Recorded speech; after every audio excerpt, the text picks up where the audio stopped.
ಕರ್ತನಲ್ಲಿ ಪ್ರೀತಿಯುಳ್ಳ ದೈವ ಜನರೇ, ನೀತಿಯ ವೃಕ್ಷಗಳು ಎಂಬ ಈ ಸಂಚಿಕೆಗೆ ತಮ್ಮನ್ನ ತಿರುಗಿ ನಾವು ಆಹ್ವಾನಿಸುತ್ತಾ ಈ ದಿನ ನಿಮಗೆ ನಮ್ಮ ಒಬ್ಬ ಶ್ರೇಷ್ಠ ಸೇವಕರನ್ನ ಪರಿಚಯಪಡಿಸುವುದಕ್ಕೆ ನಾವು ಸಂತೋಷಿಸ್ತೇವೆ. ನೀತಿವಂತರ ಜ್ಞಾಪಕ ಯಾವಾಗ್ಲೂ ಇರ್ತದೆಂಬುದಾಗಿ ದೇವರು ತನ್ನ ವಾಕ್ಯದಲ್ಲಿ ನುಡಿದಿದ್ದಾನೆ. ದೇವರ ಸೇವೆಗೂ ತಮ್ಮನ್ನ ಸಂಪೂರ್ಣವಾಗಿ ಮಾರಿಕೊಂಡ ಕೆಲವು ಸೇವಕರ ಪೈಕಿ ನಮ್ಮೊಂದಿಗೆ ಈ ದಿನ ತಮ್ಮ ಜೀವಿತದ ನಾನಾ ಅನುಭವಗಳು, ದೇವರೊಂದಿಗಿನ ಅನುಭವಗಳು, ದೇವರ ಸೇವೆಯಲ್ಲಿನ ಅನುಭವಗಳು ಮತ್ತು ಈಗಿನ ಮತ್ತು ಮುಂದಿನ ಪೀಳಿಗೆಗೆ ಬೇಕಾದ ಆಲೋಚನೆಗಳನ್ನ ನಮ್ಮೊಂದಿಗೆ ಹಂಚಿಕೊಳ್ಳುವುದಕ್ಕಾಗಿ ಈ ದಿನ ನಮ್ಮೊಂದಿಗೆ ಹಿರಿಯ ಸೇವಕರಾದ ಪಾಸ್ಟರ್ ಜಾಯ್ ಕೆ ಪೀಟರ್ ಅವರು ನಮ್ಮ ಮಧ್ಯದಲ್ಲಿದ್ದಾರೆ. ಪಾಸ್ಟರ್, ನೀವು ನಮ್ಮ ಜೊತೆ ಇರುವಂತದ್ದು ನಮಗೆ ಬಹಳ ಸಂತೋಷ. ನಾವು ನಿಮ್ಮನ್ನ ಪ್ರೀತಿಯಿಂದ ಆಹ್ವಾನಿಸ್ತೇವೆ. ನಮ್ಮ ಈ ಅಲ್ಪ ಕರೆಯನ್ನ ನೀವು ಮಾನಿಸಿ ನಿಮ್ಮ ಶ್ರೇಷ್ಠ ಸಮಯನ ನಮ್ಮೊಂದಿಗೆ ವಿನಿಯೋಗಿಸ್ತಿರುವುದಕ್ಕಾಗಿ ನಾವು ನಮ್ಮ ವೀಕ್ಷಕರೆಲ್ಲರ ಪರವಾಗಿಯೂ ನಮ್ಮ ಪರವಾಗಿ ನಾವು ನಿಮಗೆ ವಂದನೆ ಸಲ್ಲಿಸ್ತೇವೆ. ಪ್ರಿಯರೇ, ಹಲವು ವಿಧದಲ್ಲಿ ದೇವರು ಕೊಟ್ಟ ಜವಾಬ್ದಾರಿಗಳನ್ನ ನಿಭಾಯಿಸಿದವರು, ದೇವರು ಇವರ ಜೀವಿತದಲ್ಲಿಟ್ಟಂತ ನಿರ್ದಿಷ್ಟ ಕರೆಯನ್ನ ಗುರುತಿಸಿಕೊಂಡ ಮೇಲೆ ಯಾವುದೇ ವಿಧವಾದ ತ್ಯಾಗಕ್ಕೂ ತಮ್ಮನ್ನು ಒಪ್ಪಿಸಿಕೊಟ್ಟು ಅವರು ಅಂತಾರಾಷ್ಟ್ರೀಯ ಒಂದು ಸೇವಾ ಸಂಸ್ಥೆ ಆದ OM ಆಪರೇಷನ್ ಮೊಬಲೈಸೇಷನ್ ಈ ಸಂಸ್ಥೆಯಲ್ಲಿ ಬಹಳ ಒಳ್ಳೆಯ ಸೇವೆ ಮಾಡಿ ಅದರಲ್ಲಿ ಅನೇಕ ವರ್ಷ, ಹೆಚ್ಚು ಕಡಿಮೆ ಒಂದು ದಶಕದ ಕಾಲ ಅವರು ಸೇವೆ ಸಲ್ಲಿಸಿ ಅಲ್ಲಿ ಅನೇಕ ತಂಡಗಳನ್ನು ನಡೆಸುವಂತ ಒಬ್ಬ ಟೀಮ್ ಲೀಡರ್ ಆಗಿದ್ದು, ನಂತರದಲ್ಲಿ ದೇವರಿಂದ ನಂಬಿಗಸ್ತರೆಂಬುದಾಗಿ ಇವರು ಮಾನಿಸಲ್ಪಟ್ಟು ನಂತರದಲ್ಲಿ ಗಾಸ್ಪಲ್ ಫಾರ್ ಏಷ್ಯಾ GFA ಈ ಸಂಸ್ಥೆ ಇವರನ್ನ ಇಡೀ ಕರ್ನಾಟಕದ ಅವರ ಸೇವೆಯ ಪ್ರತಿ ಆಯಾಮಗಳ ಮೇಲೆ ಇವರನ್ನ ಒಬ್ಬ ಮುಖ್ಯಸ್ಥರನ್ನಾಗಿ ನೇಮಿಸ್ತದೆ.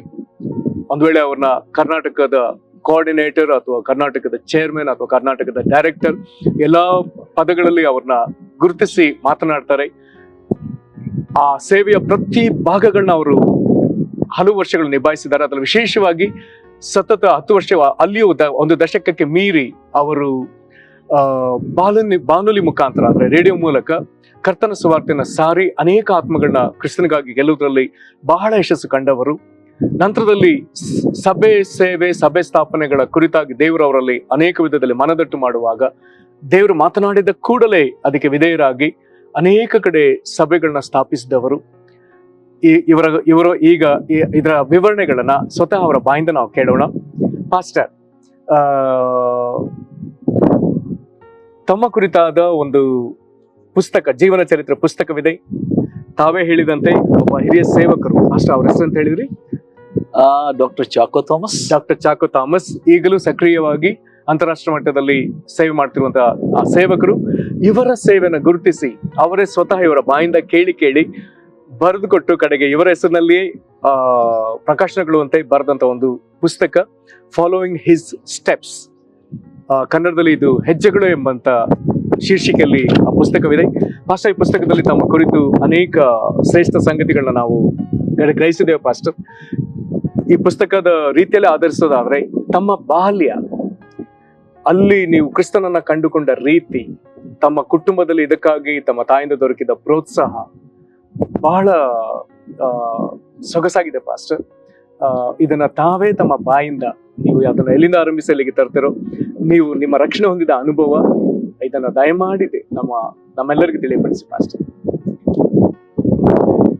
ಮೊಟ್ಟ ಮೊದಲನೇದಾಗಿ ಪಾಸ್ಟರ್, ಈ ಒಂದು ವಿಶೇಷವಾದ ಕಾರ್ಯಕ್ರಮಕ್ಕೆ ನನ್ನನ್ನು ಪ್ರೀತಿಪೂರ್ವಕವಾಗಿ ಸ್ವಾಗತಿಸಿದ್ದೀರಿ ಮತ್ತು ಈ ಒಂದು ಪ್ರತ್ಯೇಕವಾದ ಸಮಯ ದೇವರು ನಿಗದಿಪಡಿಸಿದ್ದಾನೆ, ದೇವರು ನಮಗೆ ಅನುಗ್ರಹಿಸಿದ್ದಾನೆ ಮತ್ತು ನಿಮ್ಮ ಜೊತೆಯಲ್ಲಿ ದೇವರ ಶ್ರೇಷ್ಠ ಕೆಲಸದಲ್ಲಿ ಭಾಗಿಗಳಾಗಿರ್ತಕ್ಕಂಥ ಸಂತೋಷ್ ಪಾಸ್ಟರ್ ಮತ್ತು ಸಿದ್ದು ಬ್ರದರ್, ನಿಮಗೆಲ್ಲರಿಗಾಗಿಯೂ ನಾನು ಕರ್ತನಿಗೆ ಸ್ತೋತ್ರ ಸಲ್ಲಿಸ್ತೇನೆ. ಮತ್ತು ನಿಮ್ಮ ಬ್ಯಾಕ್ ಗ್ರೌಂಡ್ ಹಿನ್ನೆಲೆಯಲ್ಲಿ ಅನೇಕ ರೀತಿಯಲ್ಲಿ ಸಹಾಯ ಮಾಡುವಂತ ಅನೇಕರಿದ್ದಾರೆ, ಪ್ರಾರ್ಥಿಸುವರಿದ್ದಾರೆ. ಅವರಿಗಾಗಿ ನಾನು ಕರ್ತನಿಗೆ ಸ್ತೋತ್ರ ಸಲ್ಲಿಸ್ತೇನೆ. ನಿಮ್ಮ ಕುಟುಂಬದವರು, ಮತ್ತೆ ಸ್ನೇಹಿತರು ಮತ್ತು ನಿಮ್ಮ ಈ ಒಂದು ಕಾರ್ಯಕ್ರಮದ ಹೆಸರು ಕೂಡ ನನಗೆ ಬಹಳ ಬಹಳ ಮೆಚ್ಚುಗೆಯಾಗಿದೆ.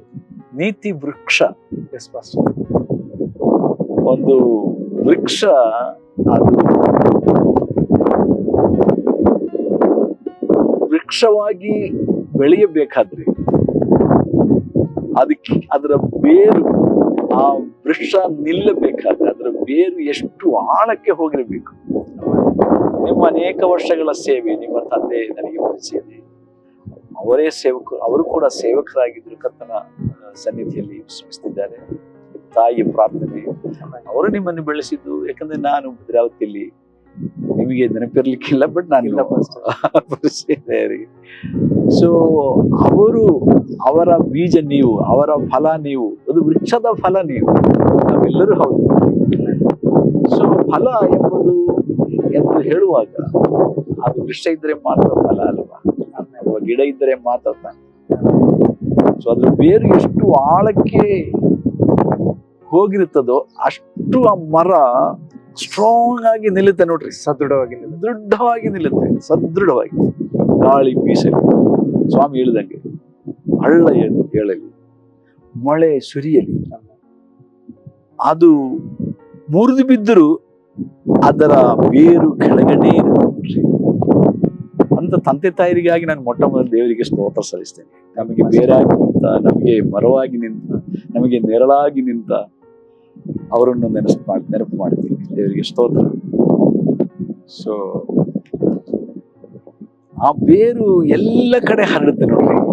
ಹಾಗೆ ನಿಮ್ಮ ಈ ಕಾರ್ಯಕ್ರಮವು ಕರ್ನಾಟಕ ರಾಜ್ಯದಲ್ಲಿ ಮಾತ್ರ ಅಲ್ಲ, ನಾನು ಹೇಳ್ತೀನಿ, ಭಾರತ, ಇಡೀ ಭಾರತಕ್ಕೂ ಹೊರದೇಶಕ್ಕೂ ಹರಡಬೇಕು.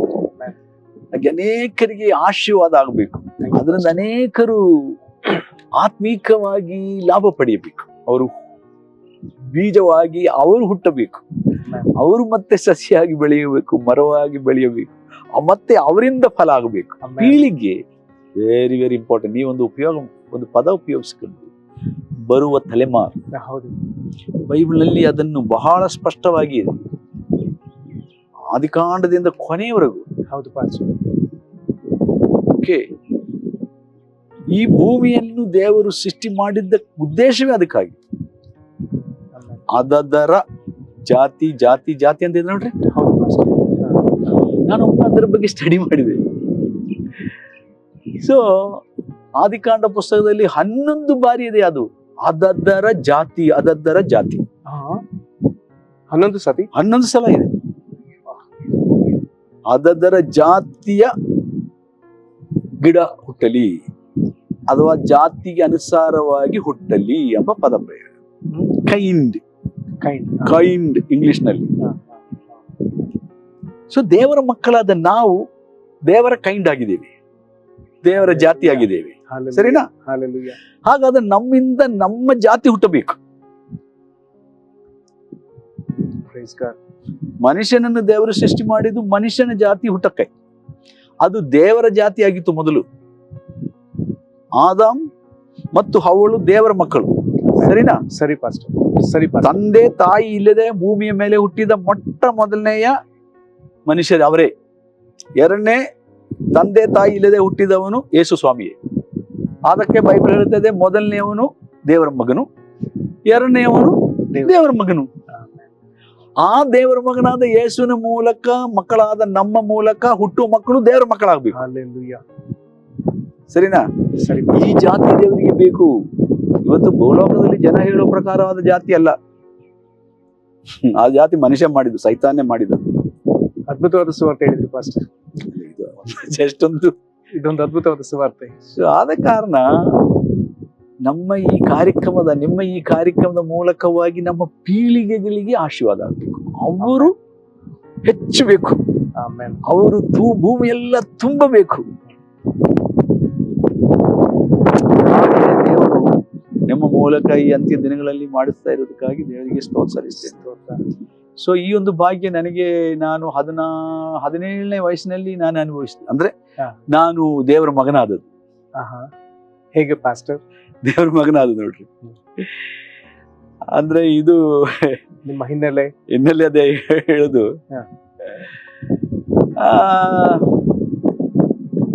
ನಾವು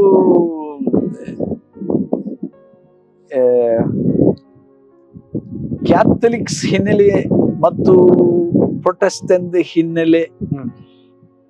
ನಮ್ಮ ತಂದೆ ತಾಯಿರ ಹಿನ್ನೆಲೆಯಿಂದ ಹೇಳೋದಾದ್ರೆ ಹಾಗೆ. ನಮ್ಮ ತಾಯಿ ಕ್ಯಾಥಲಿಕ್ಸು, ಹ್ಮ್. ರೋಮನ್ ಕ್ಯಾಥಲಿಕ್ಸು, ನಮ್ಮ ತಂದೆ ಪ್ರೊಟೆಸ್ಟೆಂಟ್. ಹ್ಮ್. ಆಮೇಲೆ ನಮ್ಮ ತಾಯಿ ಅವರು ಚಿಕ್ಕದಲ್ಲಿಯೇ ದೈವ ಭಕ್ತರಾಗಿದ್ರು, ಕ್ಯಾಥಲಿಕ್ಸ್ ಆಗಿದ್ರು ಕೂಡ.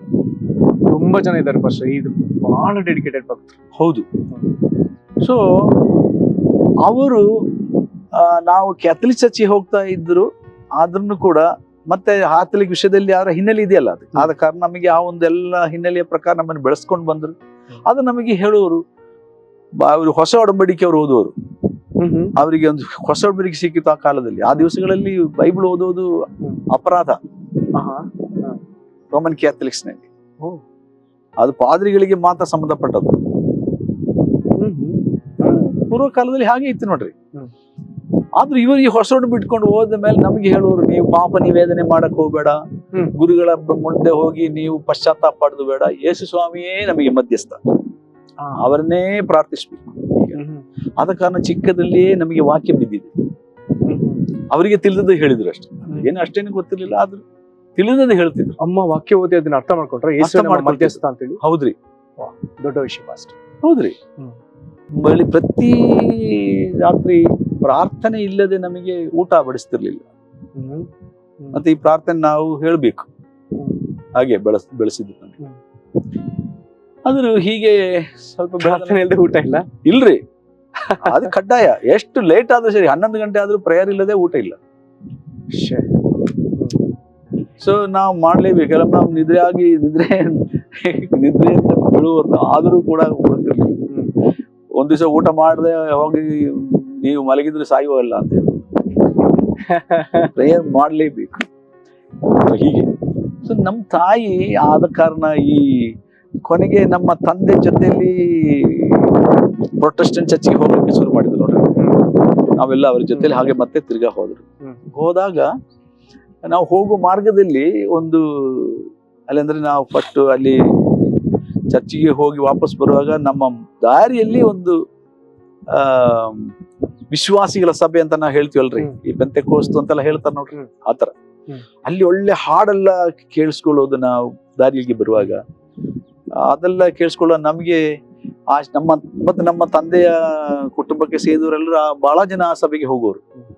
ಅದಕ್ಕೆ ನಮ್ಗೆ ಪರಿಚಯ ಉಂಟು ಆ ಸಭೆಯವರ ಬಗ್ಗೆ. ನಾವು ಒಮ್ಮೆ ಕೇಳಿದ್ವಿ, ಇಲ್ಲಿ ನಮ್ಮ ಪ್ರೊಟೆಸ್ಟೆಂಟ್ ಸಭೆಗೆ ನಾವು ಪ್ರತಿ ದಿವಸ ಬೆಳಿಗ್ಗೆ ಸಂಡೇ ಸ್ಕೂಲ್ ಹೋಗ್ಬೇಕು, ಭಾನುವಾರ ಶಾಲೆ, ಅದು ಮುಗಿಸ್ಕೊಂಡು ಮತ್ತೆ ತಿರ್ಗಾ ಆರಾಧನೆಗೆ ಹೋಗ್ಬೇಕು. ಮತ್ತೆ ಅಲ್ಲಿಗೆ ಹೋಗ್ಬೇಕಾದ್ರೆ ಒಂದು 6-7 ಕಿಲೋಮೀಟರ್ ನಡಿಬೇಕು ಕಾಲ್ನಡೆಯಲ್ಲಿ. ಅಪ್ ಅಂಡ್ ಡೌನ್ ಅಂದ್ರೆ ಒಂದು 10 ಕಿಲೋಮೀಟರ್ 11-12 ಕಿಲೋಮೀಟರ್ ನಡಿಬೇಕು. ಇದೆಲ್ಲ ಕಷ್ಟ ಆಗ್ತಲ್ಲ. ಮತ್ತೆ ತಿರ್ಗಾ ತಿಂಡಿ ಇದ್ದರೆ ತಿಂಡಿ, ಇಲ್ಲದ್ರೆ ತಿಂಡಿಯನ್ನು ಮಾಡದೆ ಸೀದಾ ಚರ್ಚೆಗೆ ಹೋಗ್ಬೇಕು. ಮತ್ತೆ ಸಂಜೆ ಬಂದ ನಂತರ, ಮಧ್ಯಾಹ್ನ ಬಂದ ನಂತರ ಅಡಿಗೆ ಮಾಡಿ ಊಟ, ಹೀಗೆಲ್ಲ. ಅದಕ್ಕೆ ನಾವು ಹೇಳಿದ್ವಿ, ಈ ಒಂದು ನಮಗೆ ಹತ್ರ ಅಲ್ವಾ, ಈ ಒಂದು ನಮ್ಮ ಚರ್ಚ್ಗೆ ಮಧ್ಯದಲ್ಲಿ ಬರ್ತದೆ ಈ ಒಂದು ಪೆಂತೆಕೋಸ್ಟ್ನ ಒಂದು ಸಭೆ, ಅಲ್ಲಿ ನಮಗೆ ಸಂಡೆ ಶಾಲೆಗೆ ಕಳಿಸಿ ದಯವಿಟ್ಟು. ಆವಾಗ ಆಯ್ತು ಅಂತ ಹೇಳಿ ಅಲ್ಲಿಗೆ ಸಂಡೆ ಶಾಲೆಗೆ ಕಳಿಸಿ. ಆ ಸಂಡೆ ಶಾಲೆಯಲ್ಲಿ ನಮಗೆ ಬೋಧಿಸುವುದೆಲ್ಲ ಬೈಬಲ್ ಸ್ಕೂಲಲ್ಲಿ ಕಲಿಸಿದ ಹಾಗೆ ಅಷ್ಟು ಚೆನ್ನಾಗಿ ಕ್ರಮಬದ್ಧವಾಗಿ ಆರಂಭದಿಂದ ಮತ್ತೆ ಪರೀಕ್ಷೆ ಎಲ್ಲ ಇತ್ತು ನಮಗೆಲ್ಲ. ಮತ್ತೆ ಒಳ್ಳೆ ಹಾಡುಗಳು ಎಲ್ಲ ಕಲಿಸುವಾಗ ನಮಗೆ ಬಹಳ ಖುಷಿ ಆಯ್ತು. ಮತ್ತೆ ನಮ್ಮ ತಾಯಿಗೆ ನಾವು ಹೇಳಿದೆ, ನಾವು ಇನ್ನು ಮೇಲೆ ಇಲ್ಲೇ ಹೋಗುದು. ಆದ್ರೆ ಮತ್ತೆ ತಂದೆಯರ ಮಾತು ಕೇಳ್ಬೇಕಲ್ಲ, ಅದಕ್ಕೆ ನಾವು ಸಂಡೇ ಶಾಲೆ ಮುಗಿಸ್ತಿರಂತ ಮತ್ತೆ ತಿರ್ಗಾ ಈ ಪಟ್ಟಣ ಸಭೆಗೆ ಹೋಗ್ಬೇಕು, ಆರಾಧನೆಗೆ. ಸಂಡೇ ವರ್ಷಿಪ್ ಅಂತ ಹೇಳ್ತೀವಿ, ಸಂಡೇ ಆರಾಧನೆ. ಆಮೇಲೆ ಒಮ್ಮೆ ನಮ್ಮ ತಾಯಿ ಹೇಳಿದ್ರು. ಅಷ್ಟರೊಳಗೆ ನಮ್ಮ ತಾಯಿ ಎಲ್ಲಿ ದೇವರ ವಚನ ಹೇಗೆ ಬೆಳೀತಾ ಇತ್ತು. ಆ ಕಾಲದಲ್ಲಿ ನನ್ನ ಅಣ್ಣಂದಿರಲ್ಲಿ ಇಬ್ಬರು, 2ನೇ ಅಣ್ಣ, ಅವರು ರಕ್ಷಣೆ ಅನುಭವಕ್ಕೆ ಬಂದ್ರು. ಅವರು ಪ್ರತ್ಯೇಕವಾಗಿ ರಕ್ಷಣೆ ಅನುಭವಕ್ಕೆ ಬಂದ್ರು. ಆಮೇಲೆ ಅವರು ನಮಗೆ ಮತ್ತೆ ಹೆಚ್ಚಾಗಿ ಬೈಬಲ್ ವಿಷಯನ್ನ ನಮ್ಮ ಅಮ್ಮನಿಗೆ ಹೇಳಕ್ಕೆ ಶುರು ಮಾಡಿದ್ರು, ನಮಗೆಲ್ಲ ಹೇಳಕ್ಕೆ ಶುರು ಮಾಡಿದ್ರು. ಅವರು ಒಳ್ಳೆ ವಿದ್ಯಾವಂತರು ಕೂಡ, ಮತ್ತೆ ಒಳ್ಳೆ ಬರಹಗಾರ. ಮತ್ತೆ ನಾವೆಲ್ಲರೂ ಮನೆಯಲ್ಲಿ ಎಲ್ಲರೂ ಮ್ಯೂಸಿಕ್ ಇಂಟ್ರೆಸ್ಟೆಡ್, ಹಾಡುಗಾರರು, ಮ್ಯೂಸಿಕ್ ಬಾರ್ಸು. ನೀವು ಯಾವ್ದ್ರ ಕಡೆ ಹೋದ್ರಿ? ನಾನು ಮ್ಯೂಸಿಕ್ ಕಲಿತದ್ದು ಫಸ್ಟ್ ಈ ಬುಲ್ಬುಲ್ ಅಂತ ಹೇಳ್ತಾರೆ ನೋಡಿ, ಬುಲ್ಬುಲ್ ಸ್ಟಾರ್, ಅದ್ರಲ್ಲಿ. ಆಮೇಲೆ ಗಿಟಾರು, ಆಮೇಲೆ ನಾನು ಪರದೇಶ ಹೋದಾಗ ಮತ್ತೆ ಅಕೋಡಿಯನ್ ತಗೊಂಡು ಅಕೋಡಿಯನ್ ಕಲಿಯಕ್ಕೆ ಸುಮಾರು ಹೀಗೆ ಸುಮಾರು ಇನ್ಸ್ಟ್ರೂಮೆಂಟ್ಸ್ ಎಲ್ಲ ಬಾರಿಸ್ತಾ ಇದ್ದೆ. ಮತ್ತೆ ಮ್ಯೂಸಿಕ್ ಅಂದ್ರೆ ಭಾರಿ ಇಷ್ಟ ನಮ್ಗೆಲ್ಲರಿಗೂ. ಹಾಡು ಅಂದ್ರೆ ಆ ದಿವಸಗಳಲ್ಲಿ ಹಾಡು ಅಂದ್ರೆ ಸಿನಿಮಾ ಹಾಡುಗಳು, ಕ್ರಿಸ್ತೀಯ ಹಾಡುಗಳು ಕೂಡ ಸಿನಿಮಾ ರಾಗದಲ್ಲಿಯೇ ಸಿನಿಮಾ ರಾಗವನ್ನ ಬಾಡಿಗೆ ತಗೊಂಡು ಕ್ರಿಸ್ತೀಯ ಹಾಡುಗಳನ್ನು ಬರೀತಿದ್ರು ಆ ದಿವಸಗಳಲ್ಲಿ ಬಹಳ ಜನ ಸೇವಕರು. ಹೌದು, ಬಹಳ ಪ್ರಸಿದ್ಧವಾದ ಹಾಡುಗಳೆಲ್ಲ ಇದಾವ್ರಿ. ಅದಕ್ಕೆ ಹಾಡಂದ್ರೆ ನಮಗೆ ಭಾರಿ ಇಷ್ಟ. ಮತ್ತೆ ಇಲ್ಲಿ ಒಳ್ಳೆ ವಾದ್ಯಗಳೆಲ್ಲ ಇತ್ತು ನೋಡ್ರಿ, ತಬಲ, ಹಾರ್ಮೋನಿಯಂ ಈ ತರ ಎಲ್ಲ ಐತಲ್ಲ, ಹಾಗೆಲ್ಲ ಮತ್ತೆ ಬಾಂಗೋಸ್ ಅಂತೆಲ್ಲ ಹೇಳ್ದ ನೋಡ್ರಿ. ಆದ ಕಾರಣ ನಮಗೆ ಬಹಳ ಚೆನ್ನಾಗಿ ಹಿಡಿಸ್ತದು. ಮತ್ತೆ ನಾವು ಹೇಳಿಕೊಂಡೆ, ದಯವಿಟ್ಟು ನಾವು ಇಲ್ಲೇ ಹೋಗೋಣ, ಅಲ್ಲಿ ಪ್ರೊಟೆಸ್ಟೆಂಟ್ ಸಭೆಗೆ ಹೋಗ್ಬೇಡ. ಮತ್ತೆ ಒಳ್ಳೆ ಪ್ರಸಂಗ ಬೇರೆ, ಒಳ್ಳೆ ವಾಕ್ಯ ಎಲ್ಲ ಸಿಕ್ತಿತ್ತ. ಆಮೇಲೆ ನಮ್ಮ ಅಮ್ಮ ಹೇಳಿದ್ರು ಅಪ್ಪನಿಗೆ, ದಯವಿಟ್ಟು ನಾವೆಲ್ಲ ಅಲ್ಲಿಗೆ ಹೋಗೋಣ್ರಿ. ಇಲ್ಲಿಲ್ಲ, ನಾನು ಸತ್ರು ಬರಲ್ಲ, ನಾವು ಹುಟ್ಟಿ ಬೆಳೆದ ಚರ್ಚಲ್ಲಿ ನಾವಿರ್ಬೇಕು. ಈ ಚರ್ಚಲ್ಲಿ ಇದ್ದು ಏನ್ ಪ್ರಯೋಜನ? ನಾವು ರಕ್ಷಣೆ ಹೊಂದಿ ದೇವರ ಮಕ್ಕಳಾಗಿ ದೀಕ್ಷಾಸನ ಎಲ್ಲ ಮಾಡಿಸ್ಕೊಂಡು ಪರಲೋಕ ಸೇರ್ಬೇಕು. ಹಂಗ ಹೇಳೋರು ನಮ್ಮಮ್ಮ. ಹೇಳಿ ಕೊನೆಗೆ ಅಪ್ಪ ಒಪ್ಕೊಂಡ್ರು. ಇನ್ನು ಸಾಯುವ ತನಕ ಇನ್ನೊಂದು ಚರ್ಚಿಗೆ ಬದಲಾಯಿಸಕ್ಕೆ ಹೇಳ್ಬಾರ್ದು ನನಗೆ. ಆಯ್ತ್ರಿ ಅಂತೇಳಿ ಮತ್ತೆ ನಾವೆಲ್ಲರೂ ಅಲ್ಲಿ ಹೋದ್ರು. ಅಷ್ಟರಲ್ಲಿ ನಮ್ಮ ಅಣ್ಣ, ಮೊದಲನೇ ಅಣ್ಣ ಅವನು ದೀಕ್ಷಾಸನ ಹೊಂದಿದ. ಆಮೇಲೆ ನಮ್ಮ ತಾಯಿ, ಹಾಗೆ ಮತ್ತೆ ಅಣ್ಣಂದಿರು ಒಬ್ಬೊಬ್ಬರು, 4 ಅಣ್ಣಂದಿರಿದ್ದಾರೆ. ಸೊ ಹೀಗೆ ಆ ಟೈಮಲ್ಲಿ ಆ ಸಭೆಗೆ ನಾವು ಹೋಗ್ತಾ ಬಂದಾಗ, ನಾನು ಸಹ ಹಾಗೆ ಶಾರೀರಿಕವಾಗಿ ಬೆಳೀತಾ ಬಂದಾಗ, ನಾನು ಅಲ್ಲಿ ಸಂಡೆ ಶಾಲೆಯಿಂದ ಎಲ್ಲ ಮುಗಿಸಿದ ನಂತರ ನಾನು ಅಲ್ಲಿ ಸಂಡೆ ಶಾಲೆಯ ಟೀಚರ್ ಆದ. ಆಮೇಲೆ ಹಾಗೆ ನಮಗೆ ಯೌವನಸ್ಥರ ಕೂಟ ಇದೆ, ಪ್ರತಿ ಭಾನುವಾರ ಯೌವನ ಕೂಟ ಇದೆ ಸಾಯಂಕಾಲ ರಾತ್ರಿಯಲ್ಲಿ. ಅಂದ್ರೆ ಯೌವನಸ್ಥರಿ ಒಬ್ಬೊಬ್ಬರಿಗೆ ಅಲ್ಲಿ ಪಾಸ್ಟ್ರು ಒಬ್ಬೊಬ್ಬ ಯೌವನಸ್ಥನಿಗೆ ಪ್ರಸಂಗ ಮಾಡಕ್ಕೆ, ಅಥವಾ ಸಿಸ್ಟರ್ಸ್ಗಳಿಗೆ ಪ್ರಯಾಸ, ಮತ್ತೆ ಹಾಡು ಹೇಳಕ್ಕೆ, ಗ್ರೂಪ್ ಆಗಿ ಒಂಟಿಯಾಗಿಲ್ಲ ಹಾಡು ಹೇಳೋದು, ಇವೆಲ್ಲ ಒಳ್ಳೆ ಕಾರ್ಯಕ್ರಮಗಳಿತ್ತು ನೋಡ್ರಿ. ಅದರಿಂದ ನಾವು ಬಹಳ ಖುಷಿಯಾಗಿದ್ವಿ, ನಾವೆಲ್ಲರೂ ಬಹಳ ಖುಷಿಯಾಗಿದ್ರು. ಹಾಗೆ ಮತ್ತೆ ಕೆಲವೊಮ್ಮೆ ಸ್ಪೆಷಲ್ ಮೀಟಿಂಗ್ಸ್ ಅಂತ ಹೇಳಿ ಯಾರಾದ್ರೂ ಬೇರೆ ಊರುಗಳಿಂದ ಸೇವಕರನ್ನ ಕರೆಸೋದು, ಮತ್ತು ಉಪವಾಸ ಪ್ರಾರ್ಥನೆ ನಡೆಸೋದು, ಆಮೇಲೆ ಪವಿತ್ರಾತ್ಮನ ಅಭಿಷೇಕಕ್ಕೋಸ್ಕರವಾಗಿ, ವರದಾನಗಳಿಗೋಸ್ಕರವಾಗಿ ಪ್ರಾರ್ಥನೆ ಕಾರ್ಯಕ್ರಮ ಇಟ್ಕೊಳ್ಳೋದು, ಈಗ ಎಲ್ಲ ಕಾರ್ಯಕ್ರಮಗಳು ಬೇಕಾದಷ್ಟು. ಮತ್ತೆ ಕೆಲವೊಮ್ಮೆ ಯೌವನಸ್ಥರ ಕೂಟಗಳಿಗಾಗಿ ಆ ಒಂದು ಏರಿಯಾದಲ್ಲಿ ಒಂದೆಲ್ಲ ಚರ್ಚ್ಗಳು ಸೇರಿ ರೀತಿಯಾಗೆಲ್ಲ ಕಾರ್ಯಕ್ರಮಗಳು, ಬೇರೆ ಬೇರೆ ಆತ್ಮೀಕ ಚಟುವಟಿಕೆಗಳಿತ್ತು. ಫಸ್ಟ್ ಇಲ್ಲಿ ನಂಗೊಂದು ಪ್ರಶ್ನೆ ಇದೆ, ನೀವು ಇಲ್ಲಿ ಆತ್ಮೀಕವಾಗಿ ಭಾಗಿಯಾಗ್ತಿದ್ರ ನಂಬಿಕೆಯಲ್ಲಿ ಪೂರ್ತಿ, ಅಥವಾ ಒಂದು ಧಾರ್ಮಿಕ ಚಟುವಟಿಕೆ ವಿಧದಲ್ಲಿ ಭಾಗಿಯಾಗ್ತಿದ್ರ? ವೆರಿ ಗುಡ್ ಕ್ವಶನ್, ಬಹಳ ಒಳ್ಳೆ ಪ್ರಶ್ನೆ ಕೇಳಿದ್ರಿ. ನಿಜವಾಗಿ ಹೇಳ್ಬೇಕಾದ್ರೆ ಧಾರ್ಮಿಕ ಚಟುವಟಿಕೆನೆ ಮಾಡ್ತಾ ಇದ್ದಿದ್ದು. ಅಂದ್ರೆ ದೇವರೊಂದಿಗೆ ಏನೋ ಅಂತ ಯಾವ ಸಂಬಂಧ ಇರ್ಲಿಲ್ರಿ, ದೇವರೊಂದು ಸಂಬಂಧ ಇಲ್ಲವೇ ಇರ್ಲಿಲ್ರಿ. ಅಂದ್ರೆ ಎಲ್ಲ ಗೊತ್ತಿತ್ತು ನನಗೆ, ಥಿಯರಿ ಗೊತ್ತಿತ್ತು, ಬೈಬಲ್ ಓದ್ಲಿಕ್ಕೆ ಗೊತ್ತು, ಖಂಡಿತ ಮಾಡ್ಲಿಕ್ಕೆ ಗೊತ್ತು, ಹೌದು. ಯಾಕಂದ್ರೆ ಸಂಡೆ ಶಾಲೆಯಲ್ಲಿ ಮಕ್ಕಳಿಗೆ ಪಾಠ ಮಾಡ್ತಿದ್ದೆ, ಪ್ರಾರ್ಥಿಸ್ಲಿಕ್ಕೆ ಗೊತ್ತು, ಹೌದು, ಎಲ್ಲ ಗೊತ್ತು. ಯೌವನಸ್ಥ ಕೂಟದಲ್ಲಿ ನಮಗೂ ಅಸೈನ್ಮೆಂಟ್, ಒಂದ್ ದಿವಸ ನಾನು ಪ್ರಸಂಗ ಮಾಡ್ಬೇಕು, ವಾದ್ಯ ಬಾರಿಸ್ಲಿಕ್ಕೆ ಗೊತ್ತು, ಎಲ್ಲ ಗೊತ್ತು. ಆದ್ರೆ ದೇವರೊಂದಿಗೆ ಐಕ್ಯತೆ ಇಲ್ಲರಿ, ಕ್ರಿಸ್ತನ ಒಳಗಿಲ್ಲ, ಕ್ರಿಸ್ತನ ಒಳಗಡೆ ಇಲ್ಲ, ಎಲ್ಲ ಹೊರಗಡೆ ಕೆಲಸ, ಎಲ್ಲ ಔಟ್ ಸೈಡ್. ಇದು ನಿಮಗೆ ಗೊತ್ತಿತ್ತ? ನನಗೆ ಅದು ಗೊತ್ತಿಲ್ರಿ. ಈ ರೀತಿ ನೀವೇ ಮೋಸ ಹೋಗಿದ್ದು ಗೊತ್ತಿಲ್ರಿ. ಮೋಸ ಹೋಗಿದ್ದು ಗೊತ್ತಾಗಿದ್ರೆ ನಾನು ರಕ್ಷಣೆ ಹೊಂದಿದ್ದೀನಿ. ಸೈತಾಂತ ಕೆಲಸನೇ ಅದಲ್ವಾ, ಅವನ ಹೆಸರೇ ಮೋಸಗಾರ ಅಲ್ವಾ. ಅವನಿಗೆ ಮೋಸಗಾರ ಅಂತ ಹೆಸರು ಫಸ್ಟ್ ಕೊಟ್ಟದ್ದು ಪುರುಷ ಅಲ್ಲ, ಗಂಡನ್ನಲ್ಲ, ಹೆಂಡತಿನೇ ಕೊಡೋದು. ಅದು ಗೊತ್ತಾ ನಿಮಗೆ? ಇಲ್ಲ, ಫಸ್ಟ್ ಅಯ್ಯೋ, ಆತನನ್ನು ವಂಚಿಸಿತು. ಹೌದು. ಆಮೇಲೆ ದೇವ್ರು ಕೇಳ್ತಾನಲ್ಲ, ಆದಾಮನಿಗೆ ಕೇಳ್ತಾನೆ, ಯಾಕಪ್ಪ ನೀನು ತಿನ್ಬಾರ್ದು ಹೇಳಿದ ಹಣ್ಣು ತಿಂದೆ? ಇವಳು ಕೊಟ್ಟಲು, ನೀನು ಕೊಟ್ಟಿದ್ಯಲ್ಲ ಈ ಹುಡುಗಿಯ, ಈ ಹೆಂಗಸನ್ನ, ಈ ಹಣ್ಣನ್ನು ನೀನ್ ಕೊಟ್ಟಿದ್ಯಾ, ನೀನು ಕೊಟ್ಟವಳು ನನಗೆ ಮೋಸ ಮಾಡಿದ್ಲು, ನನಗೆ ಕೊಟ್ಟಲು, ಅವಳು ನನಗೆ ಕೊಟ್ಟಲು, ನಾನು ತಿಂದೆ. ಈಗ ಪ್ರಶ್ನೆ ಅಲ್ಲಿಗೆ ಹೋಯ್ತು. ಅಲ್ಲಿಗೆ ಯಾರ್ದು ಪ್ರಾಬ್ಲಮ್? ಅವಳದು. ಅಲ್ಲ, ದೇವರದು ಫಸ್ಟ್. ನೀನು ಕೊಟ್ಟ ಹೆಂಗಸ್ ಅಂತ ಹೇಳ್ಬೇಕಾದ್ರೆ, ನೀ ಕೊಟ್ಟ ಸ್ತ್ರೀ ಅಂತ ಹೇಳ್ಬೇಕಾದ್ರೆ, ಅಂದ್ರೆ ನಮ್ಮ ಸ್ವಭಾವದಲ್ಲಿ ಅಪವಾದ ಆಗ್ತೀವಿ ನಾವು. ಇದೇ ನಮ್ದು ಗುಣ. ಆದ್ರೆ ಅವಳಿಗೆ ಕೇಳುದು, ಏನಮ್ಮ ಏನಾಯ್ತು ಅಂತ ಹೇಳು. ಸರ್ಪ ನನಗೆ ವಂಚಿಸಿತ್ತು. ಕರೆಕ್ಟಾ? ವಂಚಿಸಿತ್ತು. ಹಾಗಾದ್ರೆ ವಂಚಕ ಎಂಬ ಪಟ್ಟಿ ಫಸ್ಟ್ ಕೊಟ್ಟದ್ದು ಯಾರು? ಸ್ತ್ರೀ. ಇವನ್ ಹೇಳ್ಬೇಕಿದ್ರೆ ಜೊತೆಲಿ ಇದ್ದನಲ್ಲ, ಕರೆಕ್ಟಾ? ಇಬ್ಬರು ಒಟ್ಟಿಗೆ ತಾನೇ ತಿಂದದ್ದು. ಹೌದು. ಯಾಕೆ ಇವನು ತಡೆಯುವಾಗ ಅದು ಆ ಬುದ್ಧಿ ಬಂದಿಲ್ಲ?